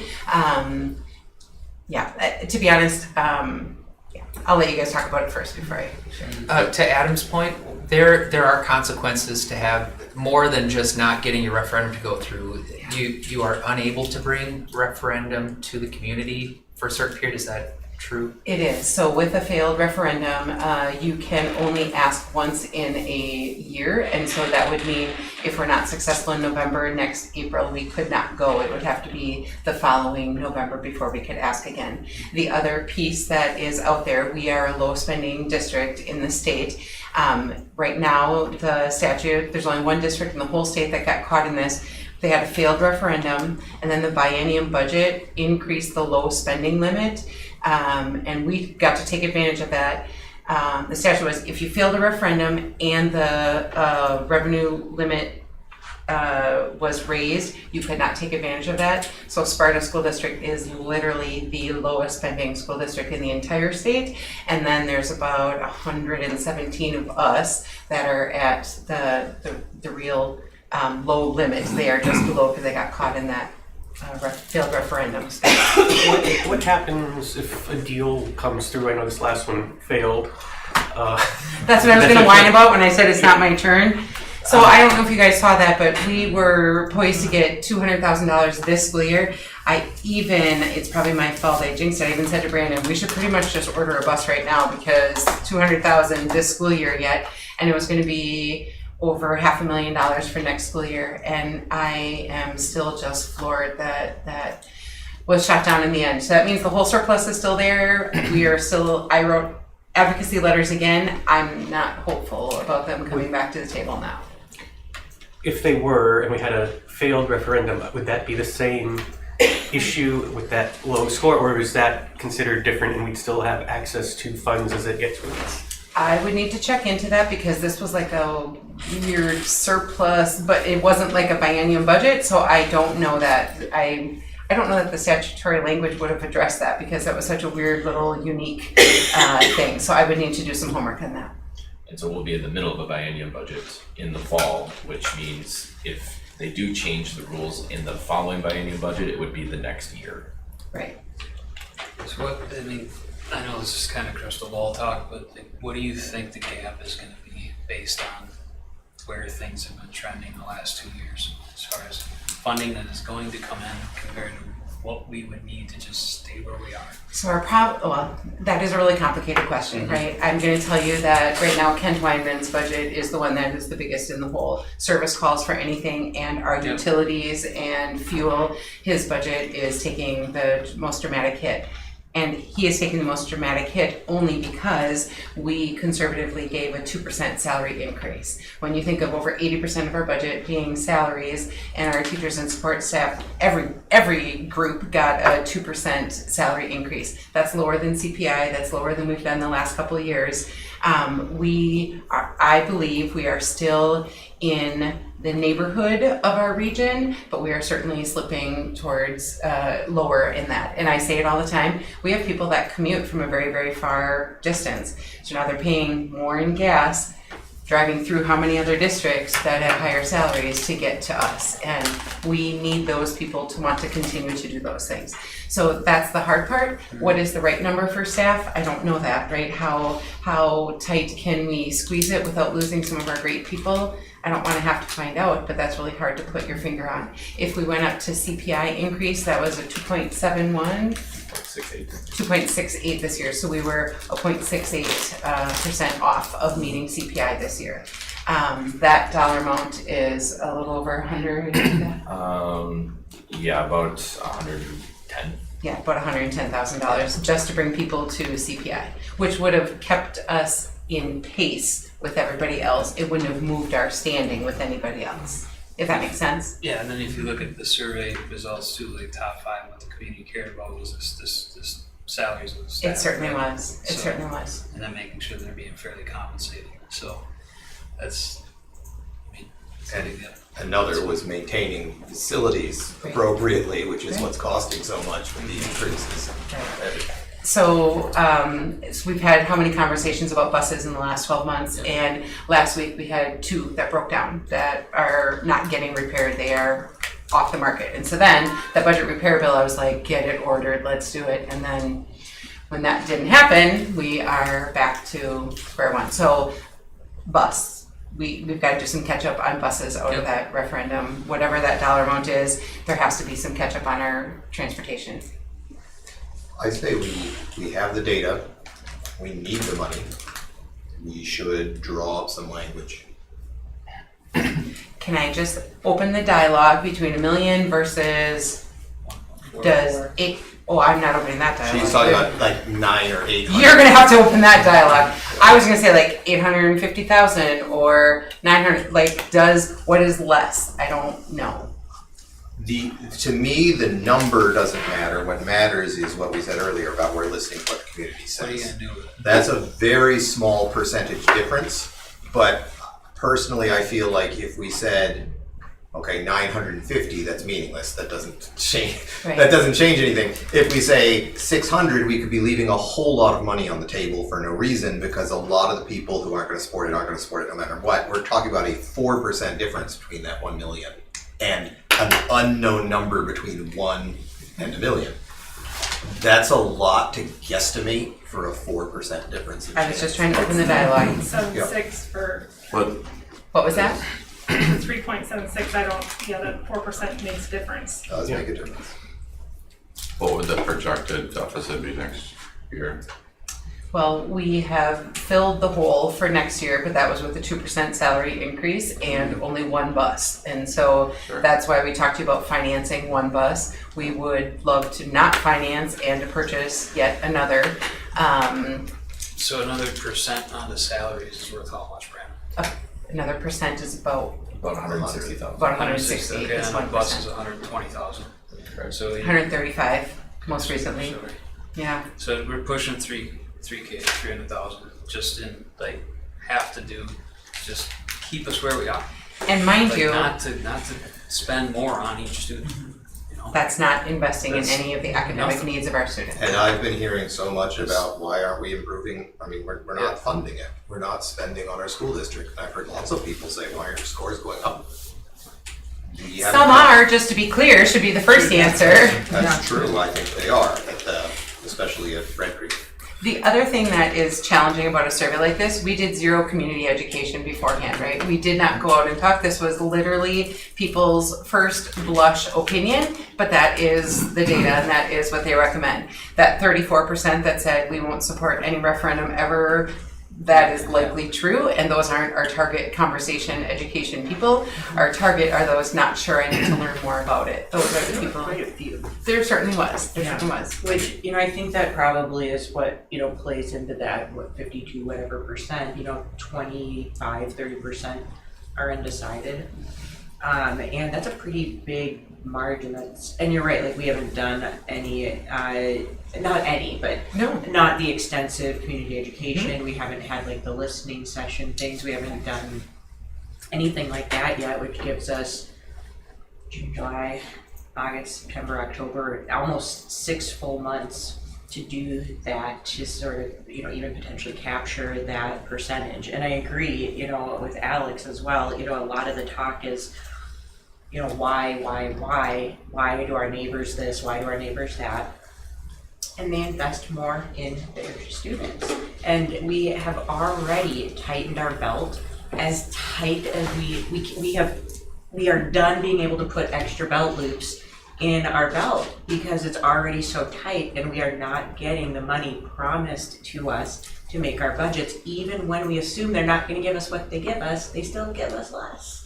And so, I think that a lot of this sort of conversation happening in the public eye could really change a lot with that 20 to 30% of undecided. So Michaela brought up the point that there is a difference between, I mean, we got a 4% difference between option 4.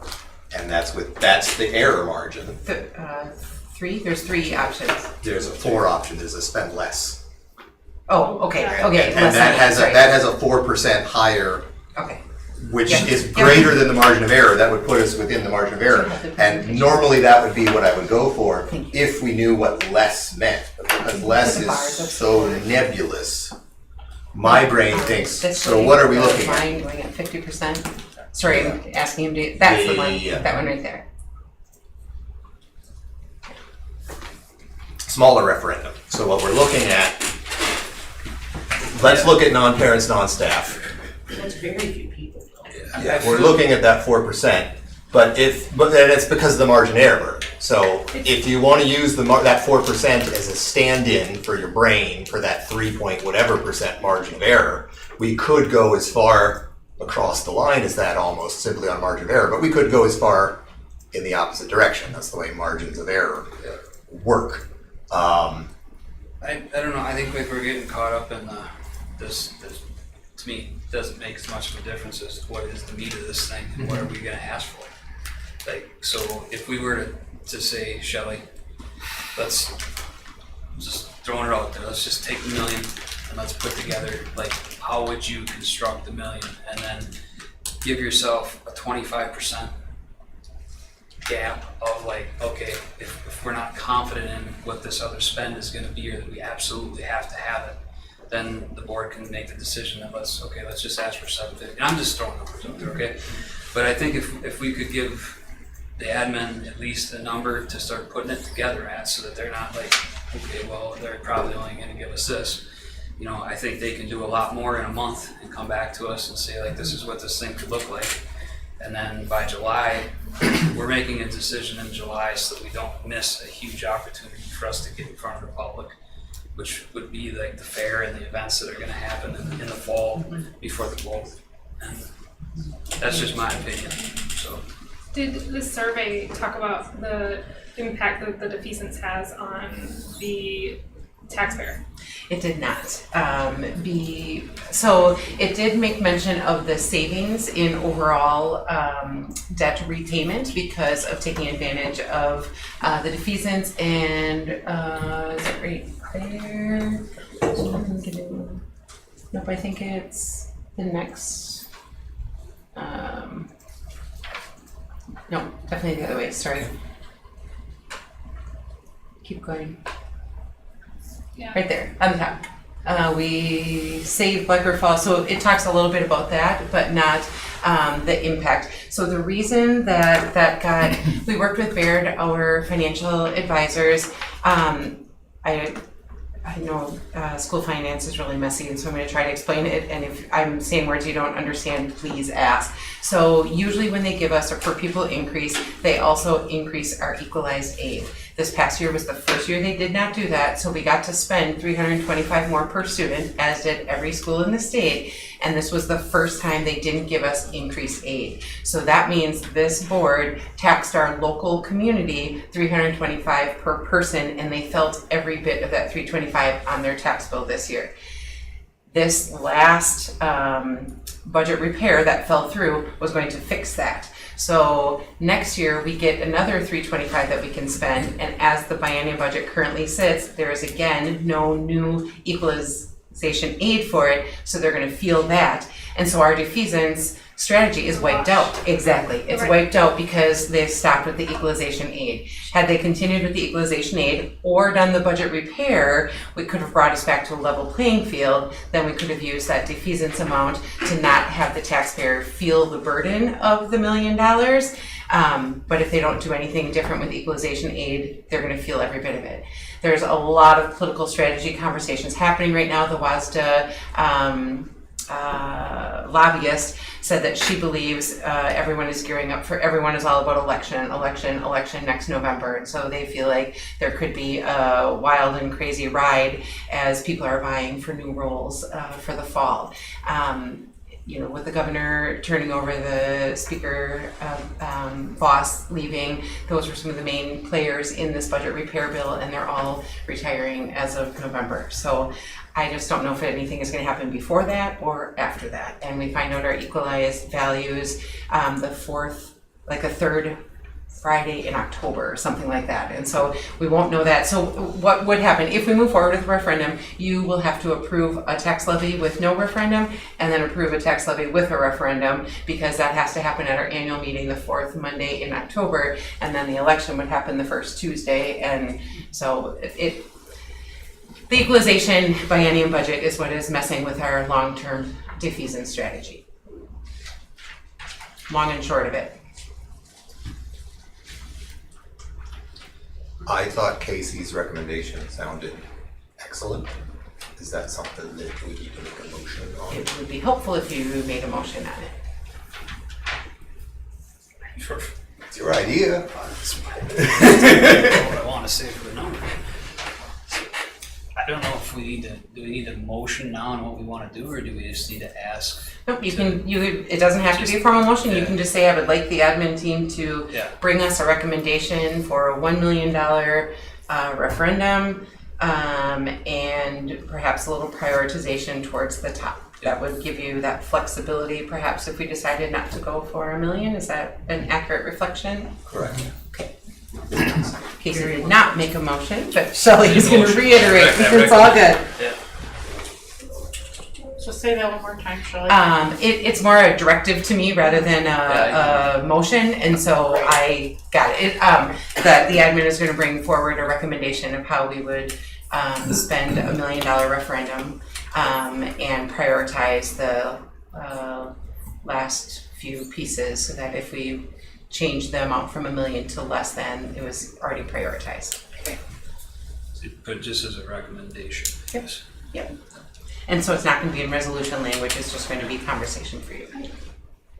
Question, and I'm just sort of thinking this at the same time as it's coming out, might not work well at all, but if a referendum fails and you have to wait a year to apply it again, what happens if a referendum passes? Could you do a similar one at the next election, or you still have to wait the full year? So we are doing a 4-year, we are asking for 4 years. And so that is something else that we could discuss. Some communities do a smaller amount, larger, as it goes through multiple years. There used to be something called a reoccurring referendum that once it was passed, it was there forevermore, amen. Those have a very low passage rate currently. I was just thinking sort of like even laddering it, so it's like, okay, we really need this, we understand you as a taxpayer cannot handle what we really need or want to get, but if we, we're hoping, things will be better, the economy will be better come April, so we did like a $500,000 in the fall, and then the other $500,000 in April. I don't know, because then you're asking people to vote for tax increases twice. And the amount of time, effort, and energy that goes into a referendum, please don't ask us to do that twice. I'm being completely serious, because people just get exhausted from it. People don't want to hear about it all the time. They just, I think, start to tune you out. Something that Brandon and I have talked about, and we've talked to some colleagues that are doing it, because school finance is just so messy, the way schools are funded. We have a whole team of student marketing interns that are starting and will be on board for next year.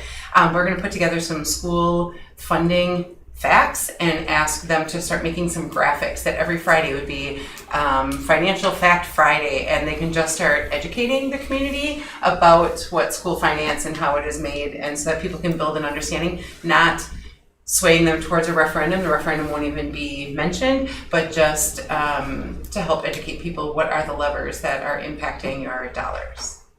I guess I would like some more information about the equalized aid and how, because we're in kind of a unique situation in terms of how it's playing out, and so is there any kind of historical information or research that would It's every biennium budget and what they decide to do. So I could just show you what our equalized aid increases have been over the last years, but it is a budget that's been passed by our elected officials. And if you can find rhyme or reason out of that, you're a psychologist on top of other things. And it's also based on evaluations of property within the townships that you live in. So for the school district of Black River Falls. We increased at a rate of about 13%. Our growth was 13%, and the state was closer to 7.5%, 8%. So we are outpacing in the last year, outpacing what the state does. And so that makes it look like we're more property rich than we are. And so then we get aided less on that as well. Couple things I would maybe like to know like for next month is I know like the oldest referendum that we had at Red Creek maybe. Yep. Like when that is getting They're all cleared up. 20 years. They're all 20-year referendums. So 2034, that first one will be paid off. So in 8 years. Yep, and I'm just going to remind you that a building issuing debt to build is extremely different than an operational. Right, but if that goes away in 8 years, isn't that going to affect the mill rate somehow? Absolutely, absolutely. Anytime debt expires, that gives us, we don't have to tax for it. I don't foresee us getting a new school in the next foreseeable future. We might have to talk a boiler in a little bit, but we'll get to that later. Well, my next thing was then, what I was kind of curious about is for this year, the daycare, like what that looks like financially, like as for a deficit, and how we're doing for. I got some small information about it coming up in a presentation that I'm going to do, and then in July we were going to do a full presentation with Caitlin here to present it to her. And I'm just reminding, so I'm not, that definitely will impact our mill rate, right? Because that was Fund 80, it was put right on top of that, so it will impact the Fund 80. But I just want to remind everyone that the money we're spending on daycare cannot be used to pay these other bills that we're talking about, because that was Right. purely a community service levy, and it cannot be used to fill our other hole. So I just want to keep reminding people that they are completely different buckets, and the buckets cannot intermingle. You know, but Yep, it still impacts the taxpayers. You are taxpayers absolutely gonna correct. look at that as a like, Yep. okay, we're paying for this and the community education stuff last Yep. year, and now we need more money, so it's just something to look at, you know. It is, and yes, it absolutely is, and I think that when people are paying their taxes, I don't know that they care what is too far outside of their realm, right? It's their experience and their finances and all of that. So they may not care about comparisons, but I do think we have a pretty amazing story to tell with how many services we provide, considering the low rate of funding that we have compared to so many of our neighbors. Again, today at Rotary, somebody said, if we don't start spending more on our kids, people better stop expecting all of these extra services and stop comparing us to districts who are spending so much more than us. And we don't want that. I guess one of the things I've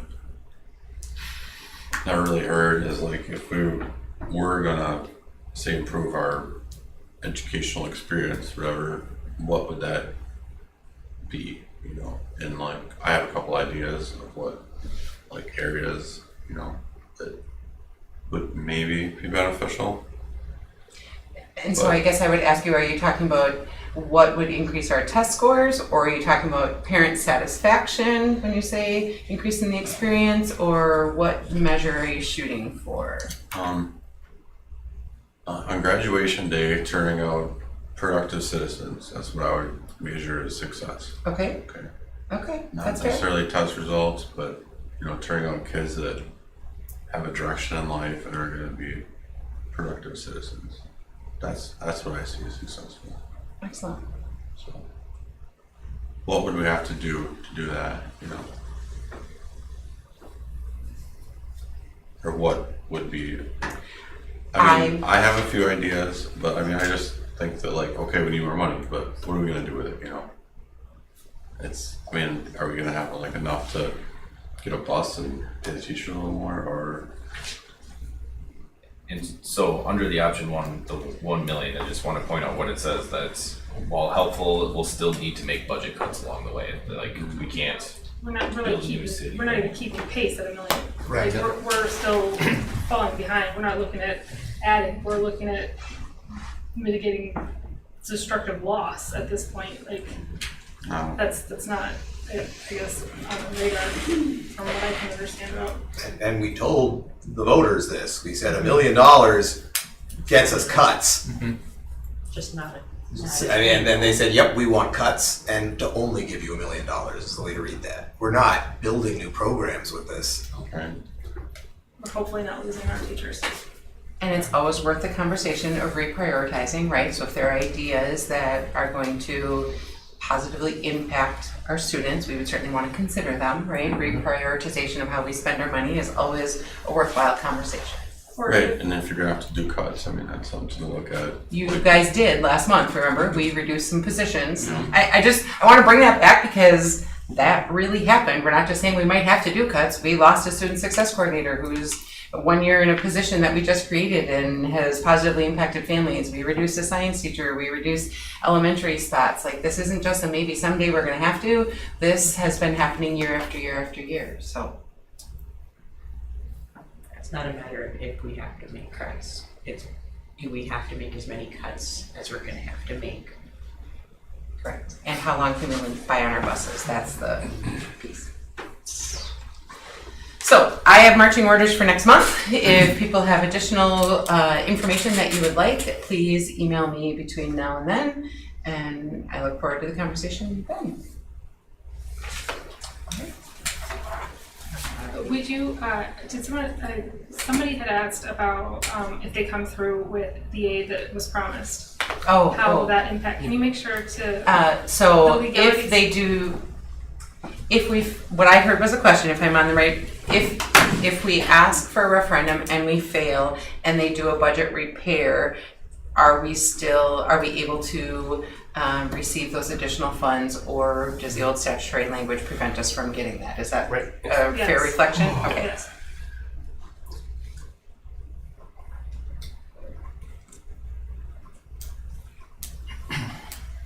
Anything else? All right, gifts and grants. All right.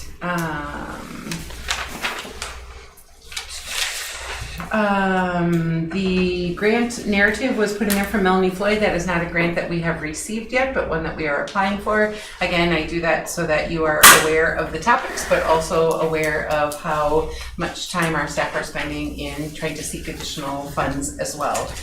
The Education Enrichment Fund, they're a really neat group of community members that just want to help support the work of the district. So there's a pretty extensive list of grants. If you look at that grand total on the bottom, they use their earnings from all of their investments, but then they have a couple long-standing groups that, I'm blanking on the name. Dr. Marty, can you help me? Shoot, can't believe I can't think of it. Who was special ed?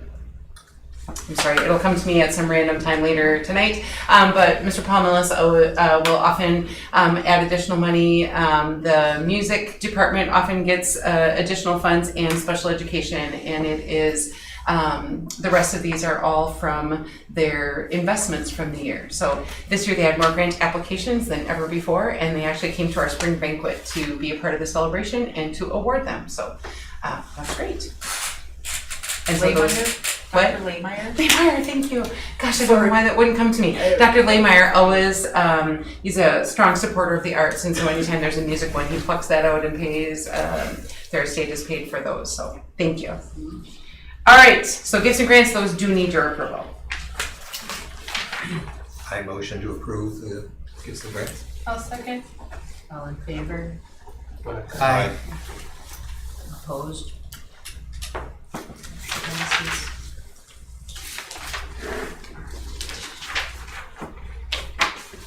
Core agenda.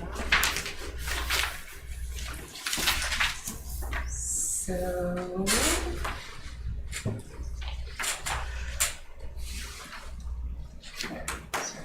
that was included in your packet. The changes didn't come through when you PDF'd it. The changes didn't come through. From the one we got in the packet. Did it have red marks on in your packet? No. Okay, No. I apologize. I apologize. These are the updates, so it already accepted the changes then. So if there are other things that you would like to add, we added the Little Tigers enrollment and handbook updates, thinking July would be 1 month past their 1 year anniversary, and thought you would like an annual update on that. The other question I had, in October, we have asked in the past for the parent views of Skyward and Canvas. That was perhaps more of a priority when we had a full board that didn't have kids in school, and so they were uncertain what parents could see on student reporting. If that is still important to you, we can keep it. I was unsure if that mattered to you. I just said, ask the board members that don't have kids in the district, like, do you want to see this or not? Because I got kids, I don't need to see it. So I interact with. You're also welcome to see my kids if you'd like. So I'm not. Okay. Shall I have one question? I saw like for your review, you put that in December. I was curious if we could fit that in November. Just to Go wherever you'd like it. It's got to be time to January, correct? Correct. Contract time. So that would at least give a little bit more time for discussion than having to make a decision immediately. Does that work for everyone else? Okay.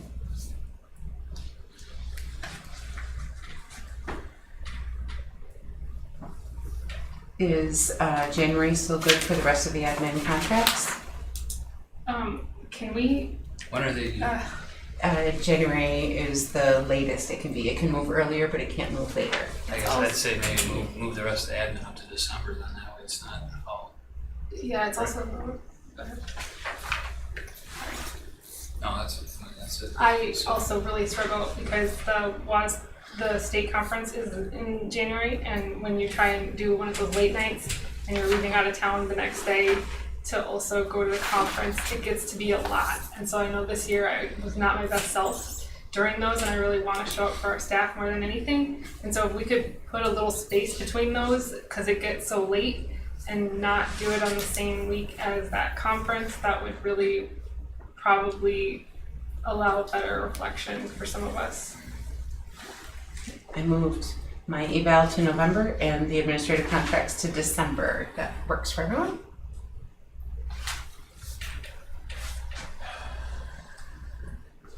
Anything else you'd like to see annually? I don't know if it needs to be annually, but at some point I'd like to see when we get a school forest coordinator on board, what's going on with the school forest. And we did try to implement a pretty big shift with that. Yep. If we can get a report somewhere. Would you like an every other year? Yeah. So I think that May and June are really heavy report out months, so maybe we could pick a different month.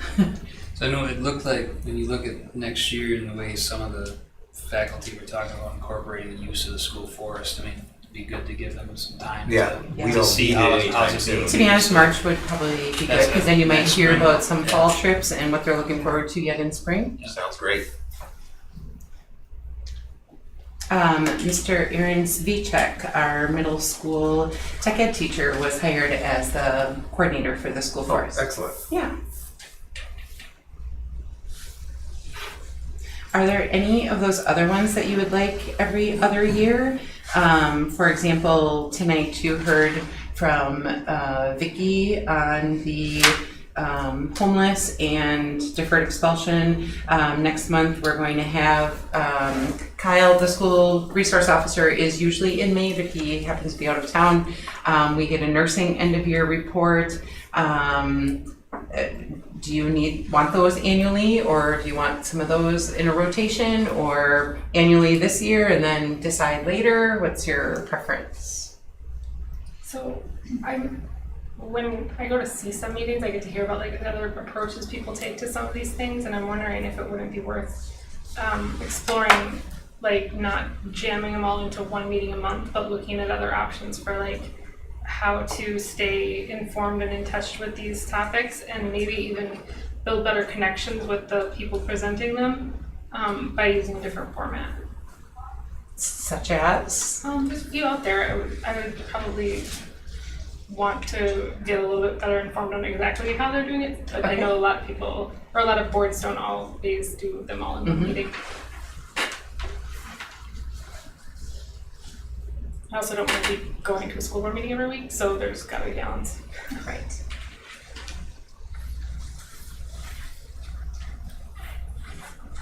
I frankly would like to keep nursing yearly. Okay. It's all. I think the social work report annually is okay, especially in May. It's helpful to gain context for new members who are You're right. learning about expulsion proceedings and whatnot. Sure. And so if you think of May and June, it is a lot of year-end reports, but it is a lot of diverse information for those that were just elected. Mm-hmm. The MOU stuff that's on there, Shelley, I'm just, from looking it over when I was seeing it, it says it's a quarterly meeting report, but I don't think it's on there 4 times in the course of the year when I looked it over, so it almost looked like it's there 3 times. But I could have had it wrong. So just, if you want to just take a look at that, see if we are really seeing it quarterly like we intended to be. But It really might only happen 3 times a year, which feels silly to call it quarterly then. I think that's an old term that they yeah, just carry if you want forward. to just change it, Yep, you know, we'll do. that's I'll fine. check it out. I mean, I don't think we're lax of seeing it. I think we're Yep. more, there's been much more consistency with it than there was in the past.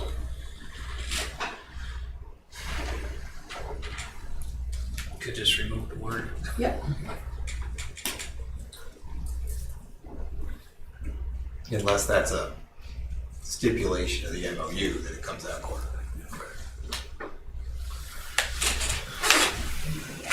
Yep, I would need, it gets approved annually, so I will make those changes that we talked about, the school forest, the admin contract, my eval, took out the parent views of Skyward and Canvas, and I will clean up the MOU reports. But I would need a motion on that. Did you get them moving from January to December, the staff? Yep. Administrative contracts, Perfect. yes. So I guess I can make a motion to approve the calendar based upon the changes that were recommended by the board tonight. I'll second that. Motion and a second, all in favor, please say Aye. all opposed. Motion passes. Legion Baseball is our next conversation. So July 16th through the 21st, they are hosting a Legion Ball state tournament. And I think I shared with you, they are wondering if the district would be comfortable with us allowing them to purchase, it's called a picnic license. I called City Hall and they said that there is no barriers to them getting that picnic license. As I shared, the Legion group have been fantastic partners in the building of that field and in the long-term maintenance of that field. And so it is shared between Varsity Tiger Baseball and the Legion. And so they came and very kindly asked if the board would, they asked if I would approve it, and I said it wasn't mine to approve, and so brought it forward for you. Make a motion to approve the picnic license for the Legion for their event of the state tournament from the 16th to the 21st. I'll second. Motion and a second. All in favor, please signify by saying aye. Aye. Opposed? Great. Steve Hansen will be excited to hear. All right. School Resource Officer contract, as Adam Eagle Eye over there pointed out, this was prepared by the Sheriff's Department, and there's a mismatch. It was originally done for 2 years, and he asked if it could be extended for 3 years, but the dates don't align on there, so I've emailed him and he needs to fix that. But he is, we are interested in renewing the contract. You can see on page 2 of 4, it talks about the breakdown in cost. Sheriff's Department does 40%, Melrose, Medora, Alma Center, and Black River Falls each do 20%. I think that it is generous of the groups that even though we have more students than both of the other schools combined, that we all pay 20%, and the other districts agree because there's a lot of shared work between us. And so wanted your approval on extending the contract to 3 years and continuing that partnership. Can we approve that without the paperwork update? Or do we need- Yes. You then definitely I make a motion to approve. I'll second. A motion and a second, any discussion? I just have one comment, Shelley. Like, I know this isn't percentage of cost, but like, if the district was to take on the full resource, how much more additional cost would that be to us? quite a bit. We pay 80%. I think you meant a dollar amount, but I'm bummed. 40% actually, but I think we pay about 30,000. So Okay. 30,000 is Okay. 20%. yeah, so it'd be 3 times that if we were to keep. Okay.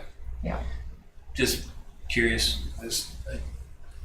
In my mind, the protection of the kids is it's huge, and especially with where society is going nowadays. So I personally would love to see that resource split between just our schools and not sharing it at all.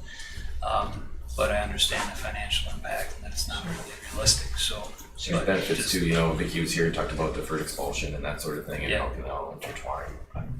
I would also add that the city police are also a fantastic resource for us. We call them if there's something urgent and Kyle's not in the district. They are very quick to respond as well. As far as safety concerns, I would certainly defer to the principals, but I don't know that we've ever had a safety concern where we didn't feel like we got a very immediate response. In my truancy conversations, we are talking about the school resource officer playing more of a role in potential truancy citations. Then he'll become a very sought after individual if we are using him to actually write the citations as opposed to our current process. But my argument for it probably stands more on some of the DEP related stuff, and if we had a body that just randomly is showing up at the schools and you know that they're coming in, like would that deter some of the activity that kids are pretty brave to just take a shot at anyway, you know? I would tell you that getting vape dispensers in the middle school would be an expenditure that would also help a great deal. Detectors in the. Vape detectors in the bathrooms, the high school. You said dispensers. I'm so sorry. That is not at all what I meant. Thank you for catching that and calling that out. Not at all. I thought that was maybe a way for Detectors. increasing our income. Yeah, if we give them just better vapes, they will bring in their That own. is not a picnic license, folks. That's not at all what I was going for. I apologize. Vape detectors, we have them in the bathrooms of the high school. We do not have them at the middle school, and they are wanted. Would you like to draw up a estimate of what that would cost, or is that a grant kind of thing we would need? It is either a referendum or a budget or a cut something else or a grant, yes. So if you want to include that in your million referendum suggestion. If that is If that's prioritized one by of the them. group, yep, absolutely. Alright, no, I sidetracked this enough, No. but I was just curious, Sure. we don't talk about that a lot. We don't. So, You're absolutely right. okay. I actually want to piggyback. I have a logistic question. We have gone to very few expulsions this year, whoop whoop. But when we were going to them more frequently, that there were a series of investigations that took place. Now, is that with our school resource officer, or are those being done by the police department? So part of the language in the contract says that he does not enforce school rules, he enforces laws. So if there is an illegal substance, Kyle will partner in that investigation. But if it is school rules that were broken, he does not partner in that investigation, which is appropriate, right? It's still our job to enforce school rules. He is still a law officer, and it's his job to enforce ordinances and laws and that. So, yep. Like if there's a threat of school violence, he is always involved in those. We never embark on those without a partner from law enforcement with us, either Kyle or the city. So the city does take part in those as well? Yep. If Kyle's not available. We don't usually call both unless it is a threat that we are, a higher level threat that we are more concerned about, and then we will get all partners at the same time. Luckily, that hasn't happened recently. You saw in Vicky's chart there was a lot of DEPs this year, though. All right, we have a motion and a second. Any more discussion? Seeing none. All in favor, please signify by saying aye. Aye. Opposed? Same. All right, motion passes. Great.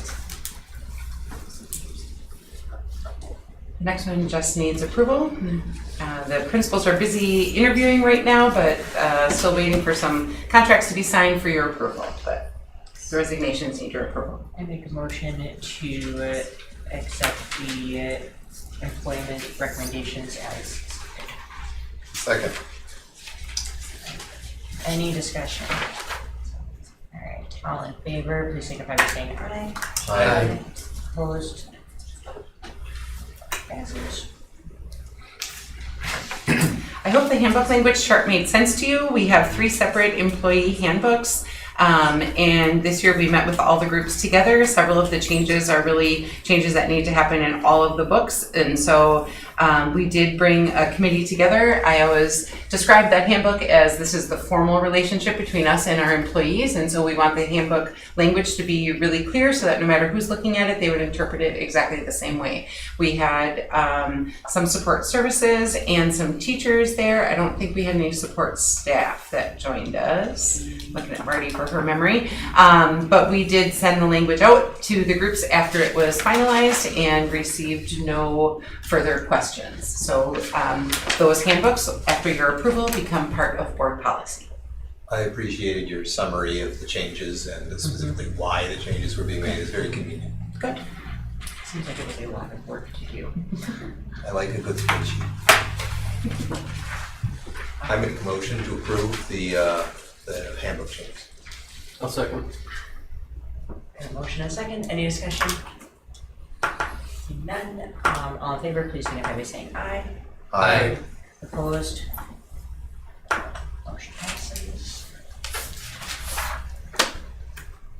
All right, the next one is a topic we've talked about a little bit. When we took another look at the data last year, or last month, goodness. And you asked for some language, and so here it is for your consideration and discussion. Yeah, I thought it was well written, and I think you put it together exactly like most of us were thinking it would be, so I make a motion to accept it as written. Motion, I guess, no. What was that? A promotion from. I will second that. I have a clarification question. So attendance rate less than 70%, we're talking like 64 missed days of school, correct? Is that roughly what? Nope, that feels aggressive, but I have to do math. So 18 days missing would bring it to 80, so I'm gonna guess like about 36 days would bring it to 70. Does that seem like fair math? 36. We have about 175 student days total. So I don't do mental math well in a meeting. I'm talking about big dispensers for crying out loud. So let me check.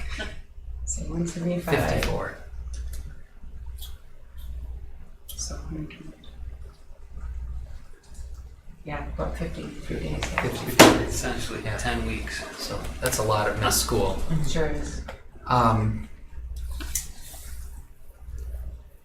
When enforcing this, is it brought to the board case by case? It is not. Okay, so it's up to administration to Yep. deliver. Okay. Yeah. And so you would set the line. And so we do have a complaint procedure that eventually, if somebody was really displeased with it, we have a policy that's complaints about school-related matters, that a person could file that, and the principal would first try to address it, and then if the parent still wasn't satisfied, they'd bring it to me. If they still weren't satisfied, they would bring it to you. So on, I guess, repeated appeal, it could still come to you, but that wouldn't be the procedure as spelled out. Okay. That's all I have. Any further discussion? All right. All in favor, please signify by saying aye. Aye. Opposed? And so this would come into play for the 26-27 school year, so that we make sure we put it in the handbook and we communicate with all families ahead of time. Just as an aside, we did our school improvement planning this past week, and the high school team had a really interesting conversation about using the percentage of attendance as a qualifier for some of the engagement in extracurriculars, clubs, and activities, that not just unexcused absences, but perhaps their total attendance rate would also be a factor in their ability to participate in some of those exciting outside of school activities. So taking your lead a bit about trying to increase the accountability, I thought that was an interesting use of that data. It's similar to athletics. Right. Yeah. Great.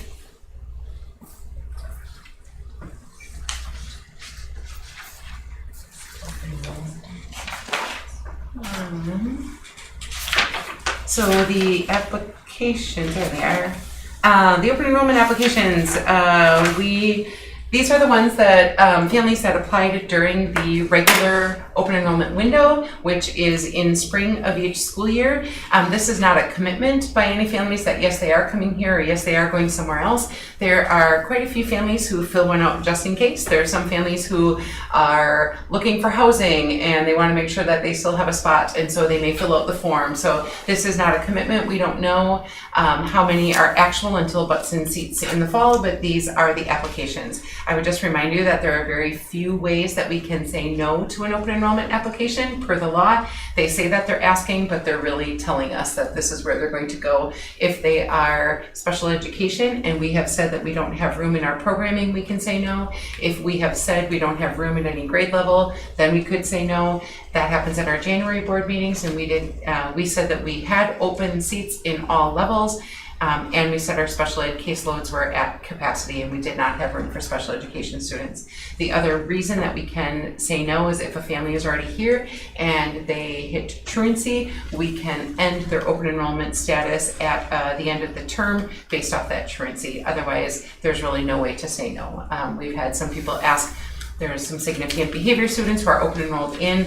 We can't revoke that open enrollment status based off of those challenges. So I just wanted everyone to understand that. The first page are the ins, and the second page are those requesting out. Some of those outs are the same student applying to multiple different locations too. So Shelley, if a kid was expelled from another district, though, we can deny that. We definitely can do that. And I think I told you guys, students that we've expelled have open enrolled to other districts, and we still have to send the aid money even though we've expelled them. So I noticed there's a big difference between these two charts, specifically in the age level. We have people open enrolling in throughout the entire age range, and the vast majority of those open enrolling out are K-4. Which is extremely unfortunate, because if they leave that young, chances of them coming back are slim. Yeah. Some of these we know live very, very, very close to the other districts. Some have been in childcare in those other districts for the last 3-4 years, and they slide right in. But yep. And some families make those choices, right? All kinds of reasons. So you do have to formally approve it, even though it feels silly because you can't say no. I'll make a motion to approve the open enrollment applications in amount. Second. A motion and a second, any discussion? None, all in favor, please signify by saying aye. Aye. All opposed? Motion carries.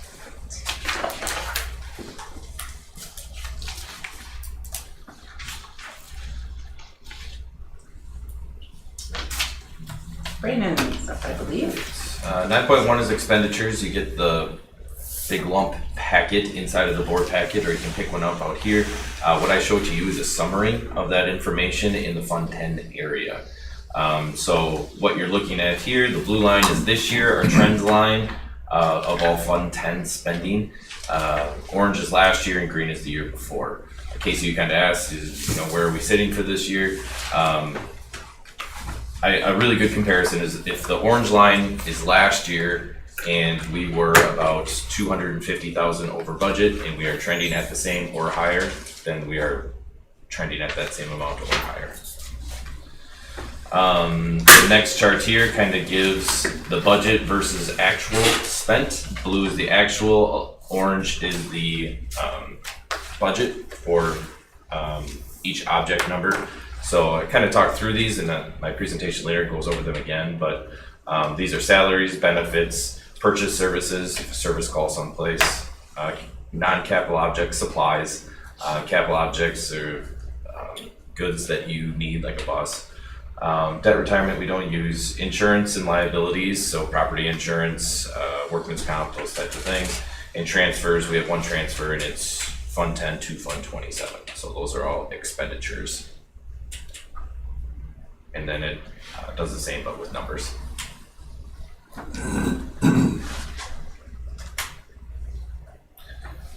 Questions on expenditures? I'll make a motion to approve the monthly expenditures. I'll second. Motion and a second, any discussion? Seeing none, all in favor, please signify by saying aye. Aye. Opposed? Motion carries.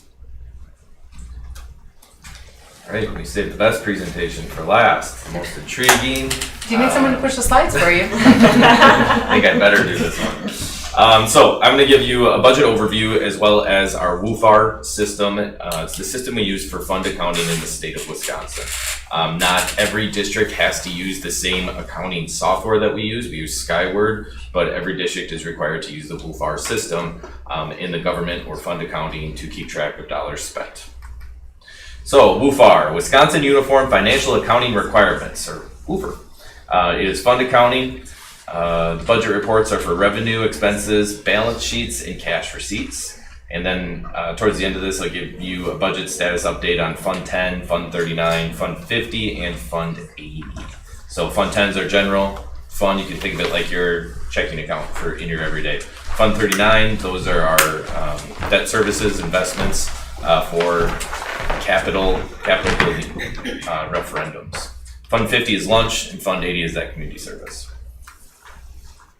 So the primary purpose of the WUFAR system, by statute, it's a uniform financial fund accounting system. The benefits, it's simplified and flexible chart of accounts, ensures adherence to state and federal reporting requirements, and it allows for LEAs. LEA is like the school or the district Local that you work in. education agency. Local education agency, ability to segregate what you spend where into groups. So this is what it looks like. It starts with your fund, and then it goes into a type. So I showed you before, Fund 10 is our general account. The type, it's expenditure, abbreviated with an E, or a revenue for an R, B for balance sheet. Location, this one, the LEA or the district gets to decide what to call things. 175, 3 numbers, is Red Creek Elementary. The object or source, it is a source if it's revenue, it's an object if it's an expenditure. When I show you the chart, the black graphs, and I break it down by object, that's what this is talking about, this 3-digit code here.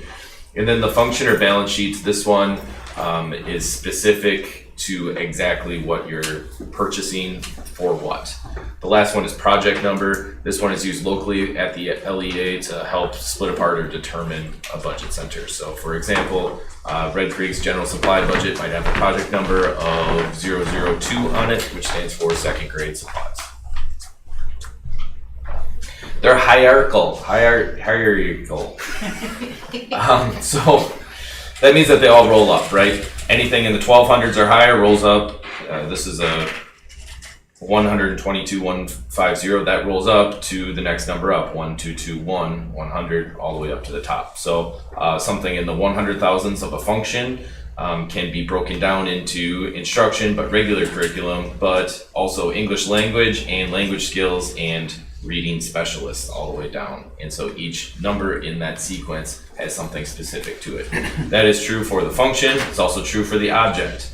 430 is instructional media, but within instructional media, 431 has its own thing, 432 has its own thing, and it rolls all the way up or down, whichever way you're looking at it. Microfilm. You never know. Fund accounting is independent fiscal and accounting entity. It requires its own set of books. So we gotta keep our own set of books for each fund that you look at. In accordance with special regulations, restrictions, limitations that earmark each fund for specific activity or for obtaining certain objects. They are self-balancing. Basic accounting term, assets minus liabilities equals your fund balance. So we talk about fund balance being at the end of the year. We have board policy that states we should be at 21% fund balance. That is assets, what we earn, minus the liabilities of what we spend, gives us a fund balance. We want it to be exactly 0 because that's what we budget for, but if you have a surplus, your fund balance goes up, deficit, your fund balance goes down.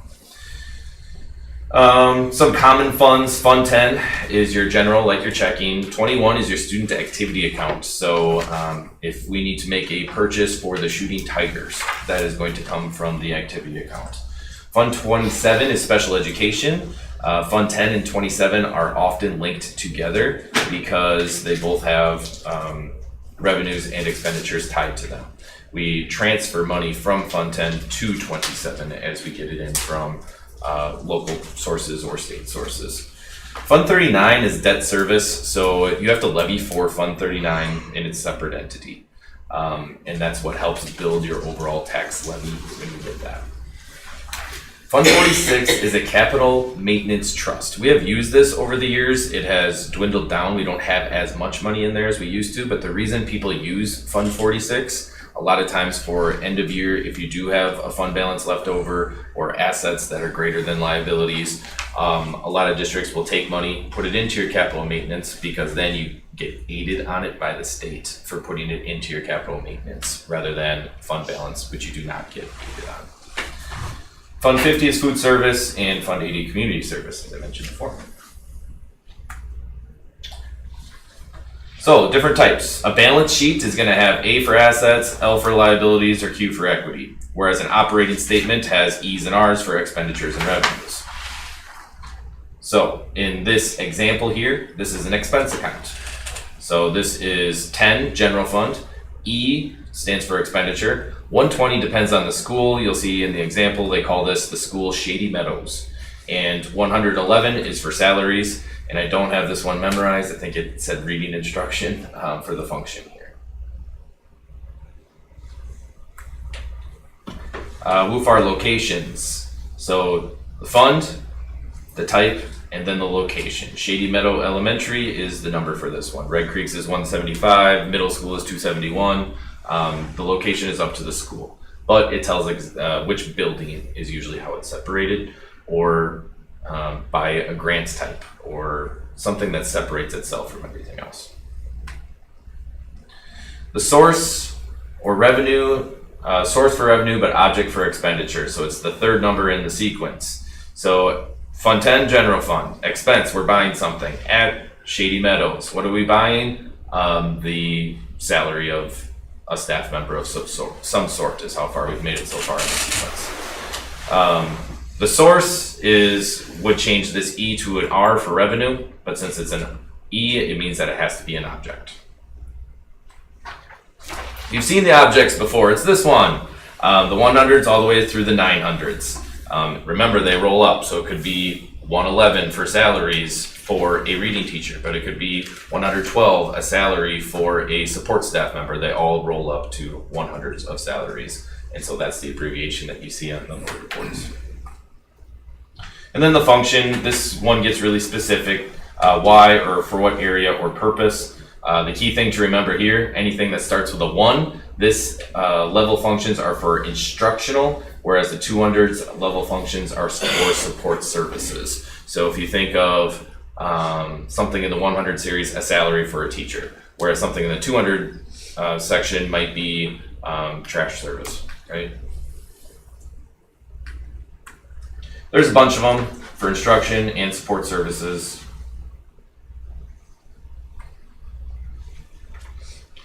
So an example of a roll up here, 124000 is mathematics, but to get more specific, algebra, calculus, and geometry all fall under 124. We'd also have a common one that's called undifferentiated curriculum. This is for teachers who teach more than one subject.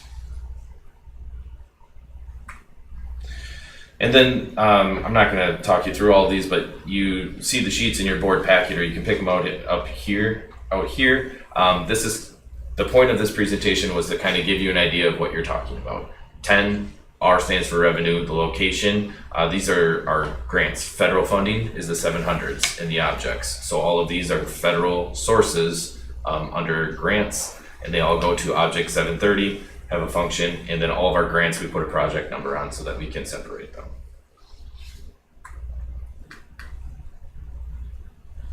This is another revenue comparison, but a different type of report. It compares, I think, the 3 previous years here. Same thing, but by location. And so it's broken down by the second number sequence.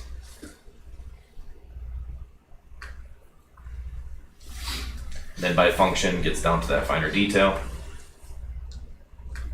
Again, by object, but a different type of report. And then a balance sheet, so assets minus liabilities gives you your equities.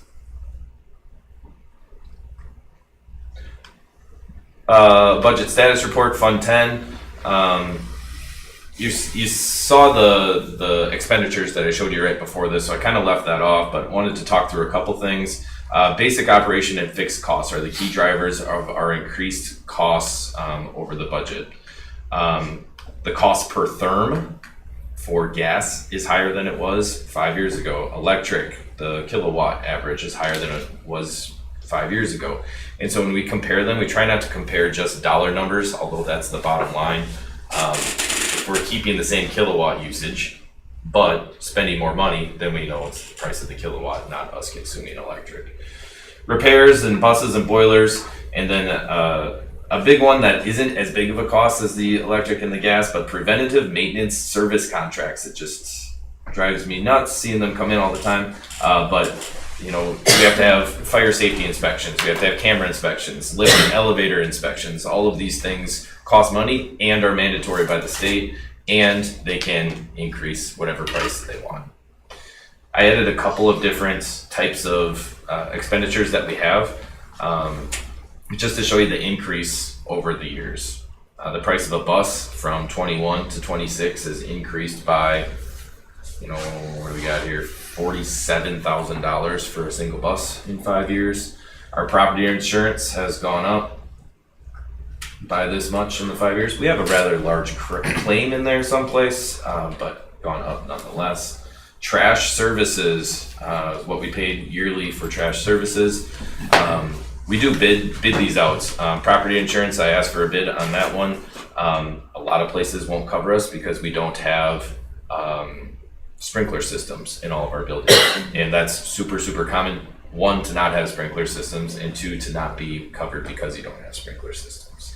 So we are sticking with our one that we have had for this long. Trash, right now we're with GFL. However, in talking to Kent, it sounds like they might be taking over one that's local, where we could possibly cut some costs because then we don't have to ship our trash out of town. Health insurance has gone up. We did go backwards a little bit when we switched plans, but overall has gone up. And then that electric bill has gone up quite a bit too. I go down in so much that 1 year. Yeah. Is that right? What was the question? I'm sorry. So this is the first year in which we coded some of our electric use to Fund 50. And we installed Data Wrangler in between these years, so that we could, Data Wrangler reads the meter, and so then we can say, oh, well, the kitchen used this much electricity, we can now bill them. And so we did that, and we will do that again, just code it differently, to whatever point we can, depending on what Fund 50 can handle. So I'm sorry, I didn't hear. So in 24-25, that is the after effect of already using the Data Wrangler data. 25-26, we have not yet done that recoding, or we have, the cost has just gone up that much? We have not done that recoding. Okay, thank you. Gotcha. But through April itself, so. And so when we talk about referendum and having some common language, we know that we gave a 2% salary increase, but we know CPI is 2.63. When you look at these prices from 1 year to the next, they are greater than a 2.6%. That is as basic as it can get.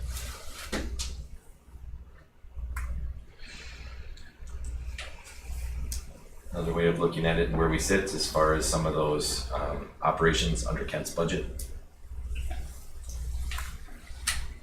And then Fund 39, 50, and 80. All debt payments have been made for the year. We'll talk in a minute about prepaying some debts with the will of the board. Fund 50, budgeted revenues. We were at 1.3 is what we were thinking. Year-to-date revenues, and this is a little bit older, and we're still waiting on some state and federal funding to come in, so that's why that one sits a little bit lower than it probably should right now. Budgeted expenses were exactly the same as the budgeted revenues, and we're catching up to that pretty much right on there or below budget in the Fund 50. So I think Fund 50 is sitting right where it needs to at this time. Fund 80 should not say school lunch, that should say community service. Budgeted revenues for all of Fund 80 was $735,000. Year-to-date revenue, 733,000. So what we thought that we were going to receive in revenues, including all sources of revenue, we're just about at that here. And this is through the month of April, so we still have May and June. Budgeted expenses, about 850,000, and our year-to-date expenses are coming under that. So our Fund 80 is sitting in a pretty good spot. I appreciate the board's willingness to levy what we did under the Fund 80, because this is the first year to know anything. We haven't ran it for a year yet, so we didn't really know what to expect for expenditures and revenues. And now with a year, we can look back and say, oh, this is about what it's going to cost, and that'll be helpful. So, quick question, this is really theoretical more than anything, but if somehow we come out and we have money sitting in the Fund 80 account over what we budgeted, is that where we can put that in that capital maintenance fund and get extra revenue from the state for that? It is not. If you levy money through a community service levy, it can only be used for community service. But it can, I won't call it a saving, you can create a fund balance in your Fund 80, but you are asking your community to give you money so you can hold it, right? Yeah. So you of course want to budget it and spend it as close as you possibly can so that you don't end up with that. But if we do end up with a surplus in Fund 80 this year, that is less that we would levy for next year because we already had that money there. Perfect. So it is looking like that will, and remember Fund 80, there's no formula involved. You set the dollar amount, our property tax payers get billed for exactly that. There's no other component to that. And so if we can lower it by a significant amount, that will be felt by all of the property taxpayers for sure. That's basically a $250,000 there, so if the expenses are correct. Yep. So good news is what you meant to say, right, Nick? Happens once in a while. Can I answer any questions? Thank you. So the other part of the presentation, you understanding all of that stuff, not that you could recite all the WUFAR, but is there a different way you want to see the budget reports each month? Do you want to get the data in any one of those ways? Because to be honest, the reports that he does, it's a sort in Skyward, and he can sort it any other way that would be helpful. So if you look through that information and you would like it in any other way, that can certainly happen. It's like that budget was, I think, budget, is that year to date? So expenses are gonna go up. Yeah, year to date through April, because yeah. Was the estimated through April too then? Is there one that you're looking at specifically? Well, like the Fund 81. Oh, for sure. instance. I mean, is that? Good question. So the budgeted amount is for year to date. Okay. Or No. Sorry, the budget amount is for the full year. So July 1 through June 30. Okay. The year to date is how much we have received in revenue in this instance through April. Yeah. I'm guessing we It's can't. still good news. We can't buy a bus so beautiful that looking at it is a community service. We could just park it at the fair. For the If benefit that's of what you all. said when you passed the community service levy, we could talk about it, but that's not what you said. Yard art that looks like a bus that could move? No. What about the daycare buying? Community pride. That could only, well, I don't even think that's let me back up. I don't know if the daycare could buy one, but if they could, it could only be used for daycare. It's way too many rules. Monday. And the separate silos, right? That really is challenging when funding comes, but it is so specific, it really limits your options for. You know, whoever came up with this system is extremely proud of themselves. Like, they're so Basically, proud of it's the themselves. 1% rule. 1% screwed up for the rest of us. I guess it doesn't really matter how you break it down. It's all No, just you're right. accounting. But I like it when I can see kind of by fund because I'm That's looking why for that anyway. But 1% screw up. I'll look for it either way. Damn. No action is needed. Just There's a reason. Thanks, Brandon. Thank you. Nice job, Jill. Still, it's been like 9 Doesn't everybody here pipe down? It'll take a couple generations in this town That's before you'll stop the I'll wear that badge. Your grandchildren will be chill. Policy committee? Sure, there's a second reading of the policies and there were no questions last time, so I'd be looking for final approval if you're ready. I'll make a motion to approve the policies on the agenda. I'll second that. Any discussion? Seeing none, all in favor, please signify by saying aye. Aye. Opposed? So motion carries. Okay, so we've talked about several components to this piece tonight in different ways. Brandon alluded to it just recently when he talked about when you have end of year funds. So the state imposed what they call revenue limits. So they're saying we can only get this much money based off the number of students we have. And they determine what you are going to do from your property taxes versus what they're going to aid you on, right? So that revenue limit doesn't change. It's just the portions which they come from, whether state aid or property tax. We get aided on how much we spend, which feels silly because they tell us the total amount we can have, but then they aid us based on how much we spend this year. I believe part of that is so that schools aren't creating a great big huge fund balance, right? So if at the end of the year, let's just say we put $500,000 in our fund balance, the state pretends like we didn't spend that, we get no aid on that. If we put $500,000 into our capital maintenance, our long-term capital maintenance account, the state says, oh, you spent that money, we're gonna aid you as if you spent that $500,000. Paying off our referendum debt is like the capital maintenance. When we spend money to pay our debt payments, the state recognizes that we've spent that money and we get aided on that money. So as Michaela mentioned before, we've been using a defeasance, meaning we've controlled our mill rate, not letting it drop too much, but it has been a steady decline still. And we've levied for a higher amount of repayment than we absolutely needed to pay each year. That was done strategically because we were trying to create a gap that if we went to a revenue limit override, we could add additional money onto that without negatively impacting the mill rate. I don't know that we are still going to be able to do that because of the equalization aid in the budget, but that was the theory at the time.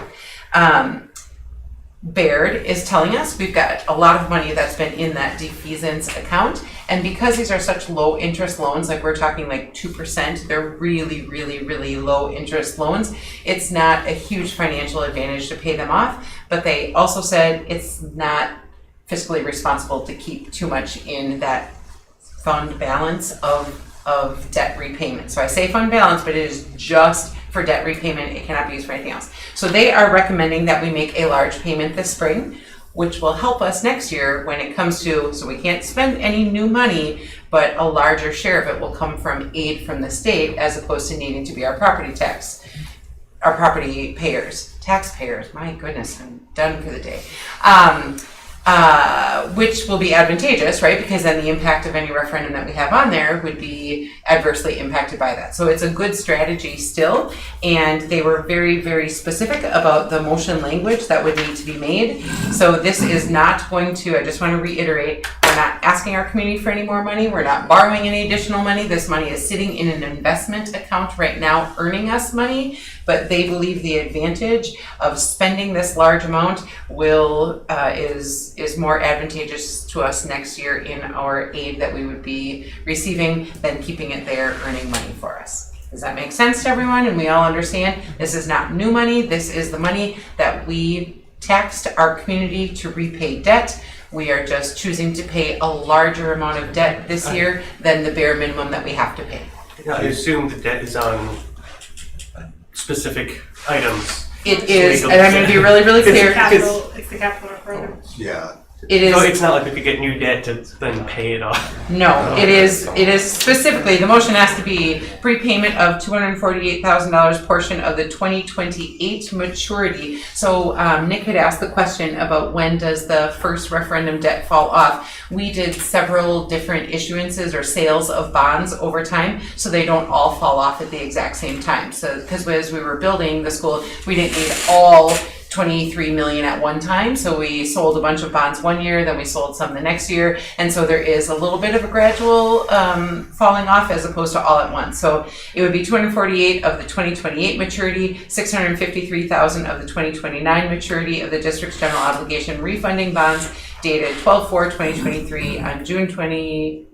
So we're asking to pay that on June 22nd, 2026. What this will do is at the end, so as our debt is coming completely due, we are cutting off some of those payments on the other end of it. Do I need to read that to make the motion? You could. I have it here. Can I ask Perfect. another silly question? Yeah, mine. Go ahead. Then, so like the money we have somewhere, what is that making? And then money where it says like 2% what you'd be paying off. Just curious what the money is making currently. I was not part of that conversation. I don't know if you know. I just know that they said that the additional state aid is going to be very beneficial to us, particularly in this strategic year. I saw them weird rules. The amount that we make in the investment account is not near what we would get in aid. Sure.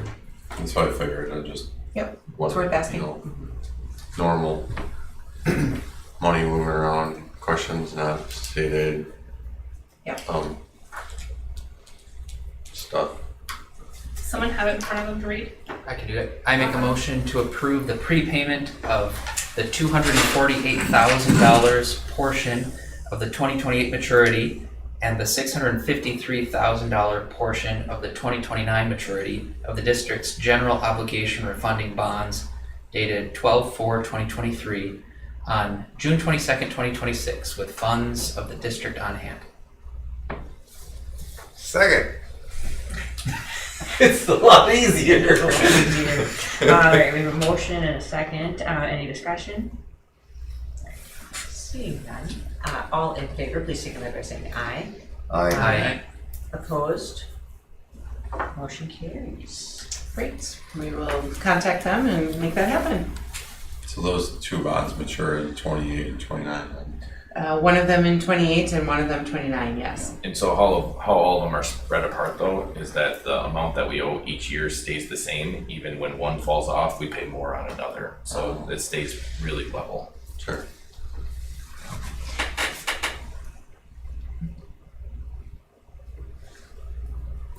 How does that work then once all those are fall off and then you can't spend money on those? We don't have to spend money on Yeah. those. Let's state it that way. You can just save your truck off, man. Well, I mean, What are you just gonna like, do? Buy a new truck or keep driving? I just keep driving my old one. It's 26 years old. Man. That's what we can do. You know, Or we it's can like buy an a old new friend, you know? Can't just throw them away.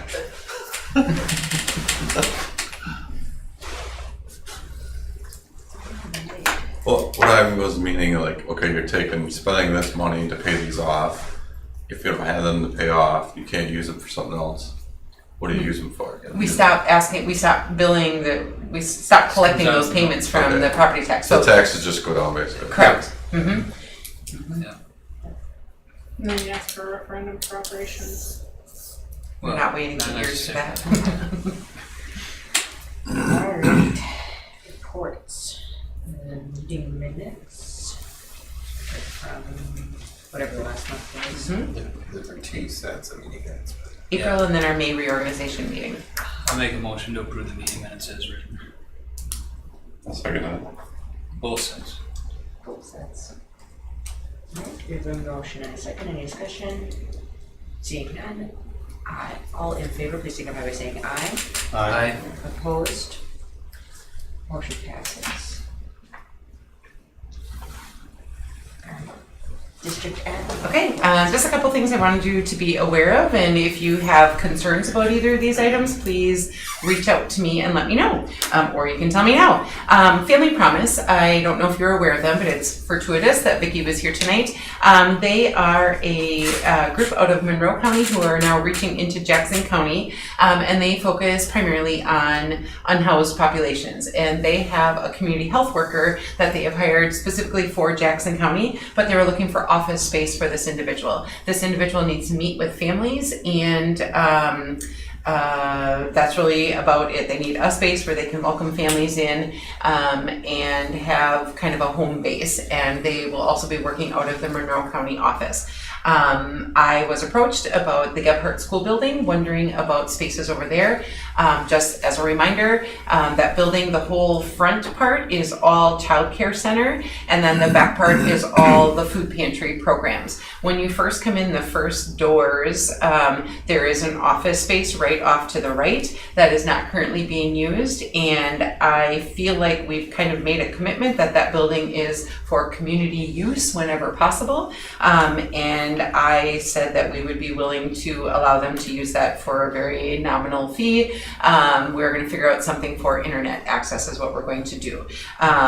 They will need at times to be able to use the restroom, but they can easily get a scan card where they would just let the families in to use the restroom, and they'd have to accompany them because it would be through the daycare center, through the child care Is center. that a security problem for the daycare? Nope, I've already talked to Caitlin about it, and so I don't know if everyone is aware, but because we don't have a set office staff person at the daycare center, we run pretty lean over there.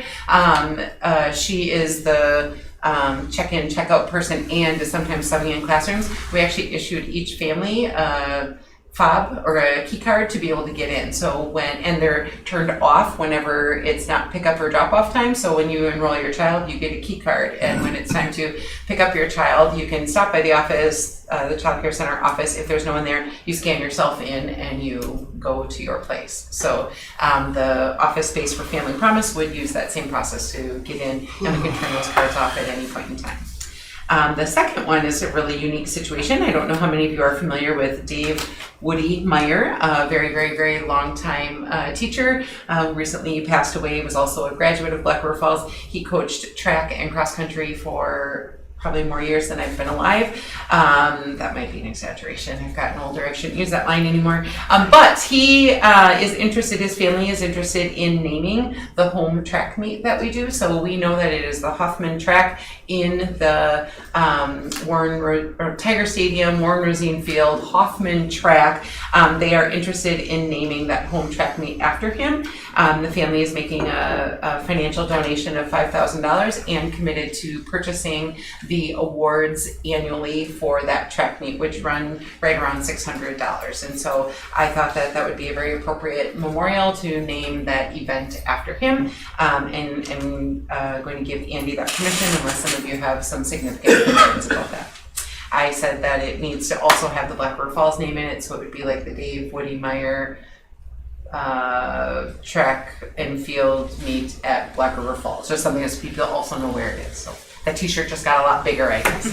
And then Brandon has I'm gonna take him. He has some bad news to share with you all about our pool. So I'm gonna give it to him. Oh, thank you. You're welcome. So our pool is not new. We've done some renovating to it, but it did not make the pool new.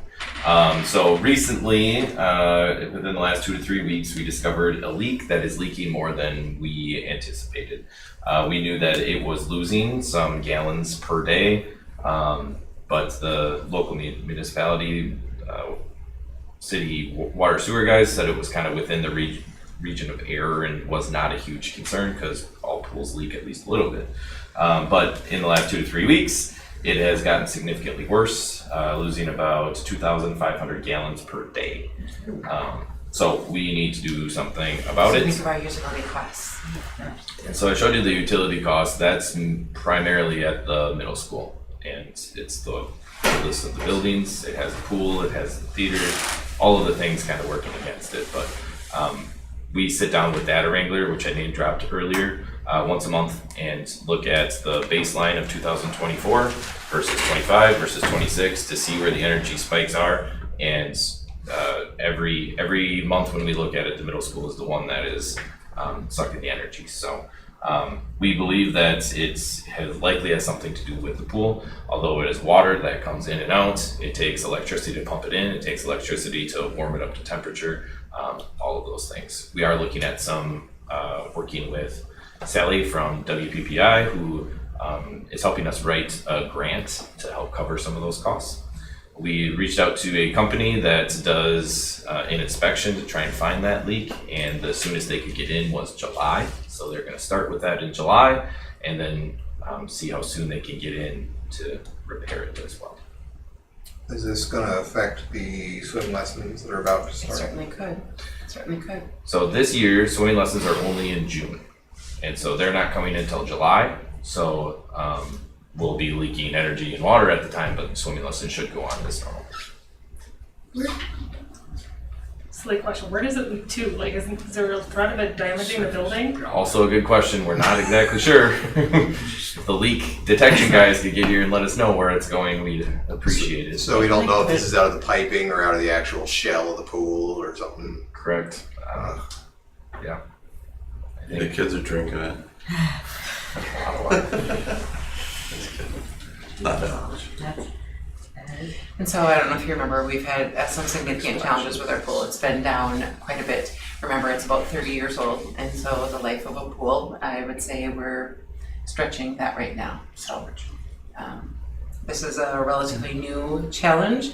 I also think that we will go have a conversation with the Lunda family, just because the Lunda Charitable Trust has partnered with us in the past with some of the primary, I'm going to say significant repairs at both the theater and the pool, because both of those were gifts to the district from the Lunda family when that referendum passed in the early 1990s. And so not that we think they will cover all of the costs, but perhaps they'd be willing to do some cost matching or something like that. So we will go make that request. But we feel like we're in a tough spot to try to do something different for June swim lessons and lifeguard training and all of that. But then right after that, fall is swim team. And so we'll have to monitor all of that. And we're at the mercy of the people who fix such things. Swim team based on athletic code, what we've written for minimum. Yeah. We're in jeopardy of Not having a team. Yeah, I haven't talked to Andy about the fall numbers at all yet. Okay. I probably should check in Just on basing it on the number of seniors that graduated and the Right. girls that participated last year and the percent that we need to have from our district. Yeah.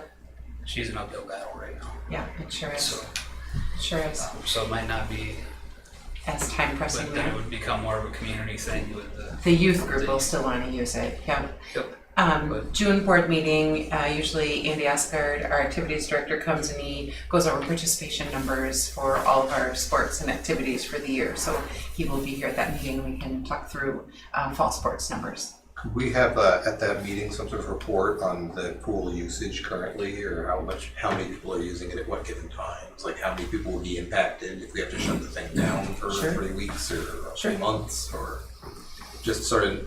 I still don't have a firm handle on who's using the pool when. Sure. Yep, so you heard Abe say that they're not running a lifeguarding class next year. That was a big battle this winter. So the swim team, swim lessons, and then the youth swim group are really the primary users. And so, some, they do take a few field trips, but not on a super regular basis. Is it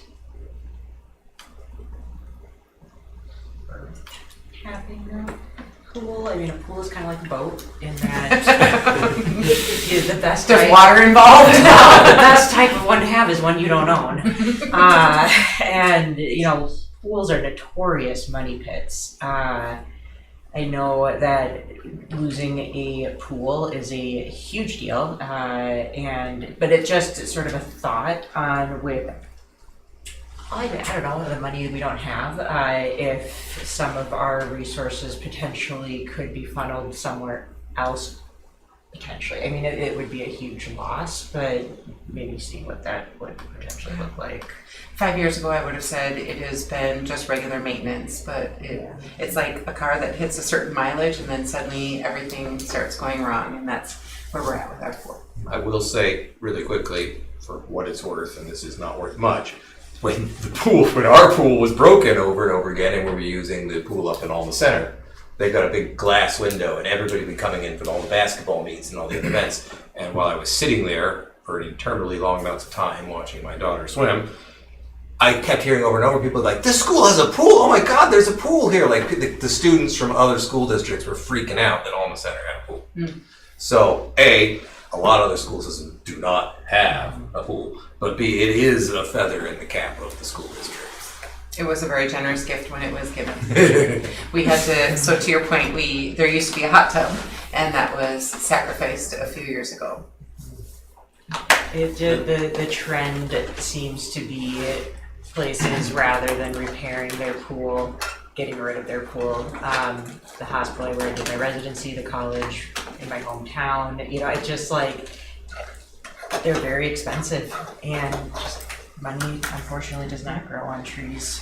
So just a year or two, we stuck quite a bit of money in. Mm-hmm. Absolutely, that's what I mean. 5 years ago, I would have said it's been a regular maintenance kind of asset, and the last couple of years, we've really hit a wall.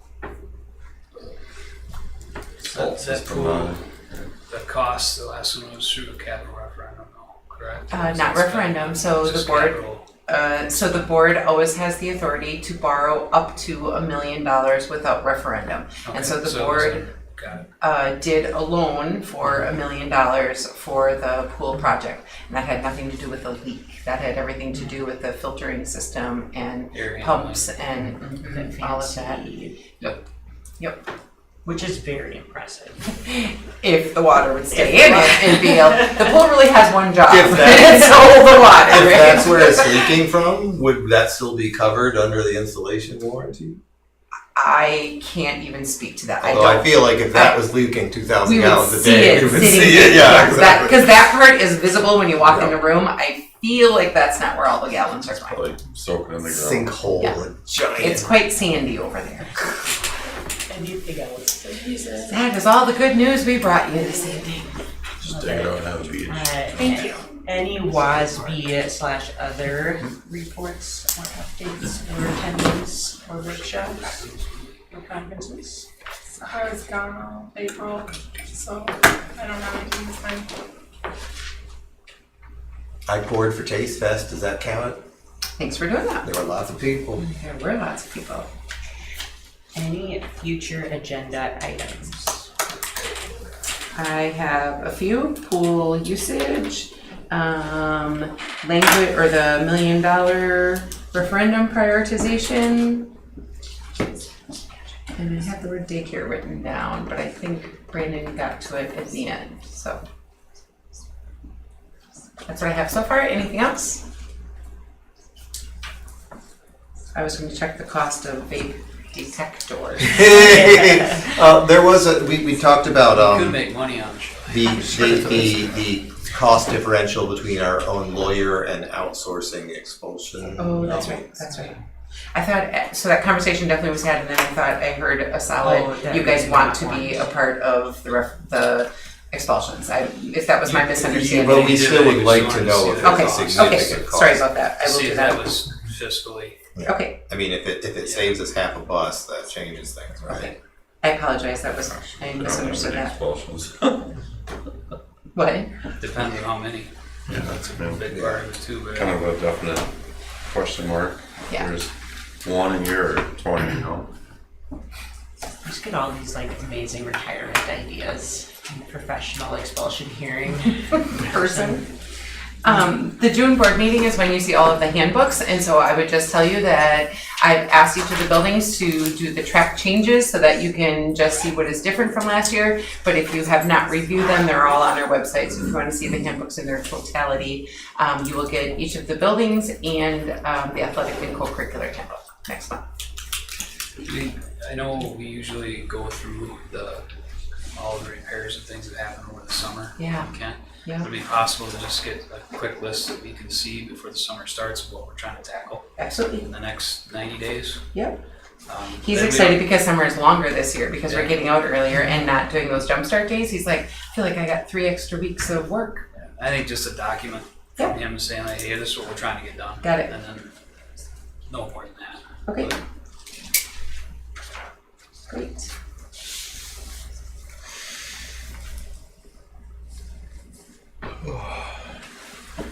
All right. Anybody have anything else for us, or can I get a motion to adjourn? I just got for the graduating class, congratulations to your families. Thanks for all your effort. Thanks for trusting the educators that are part of this community and for putting all the tax dollars back into what you did for your kids. And go do great things. Excellent.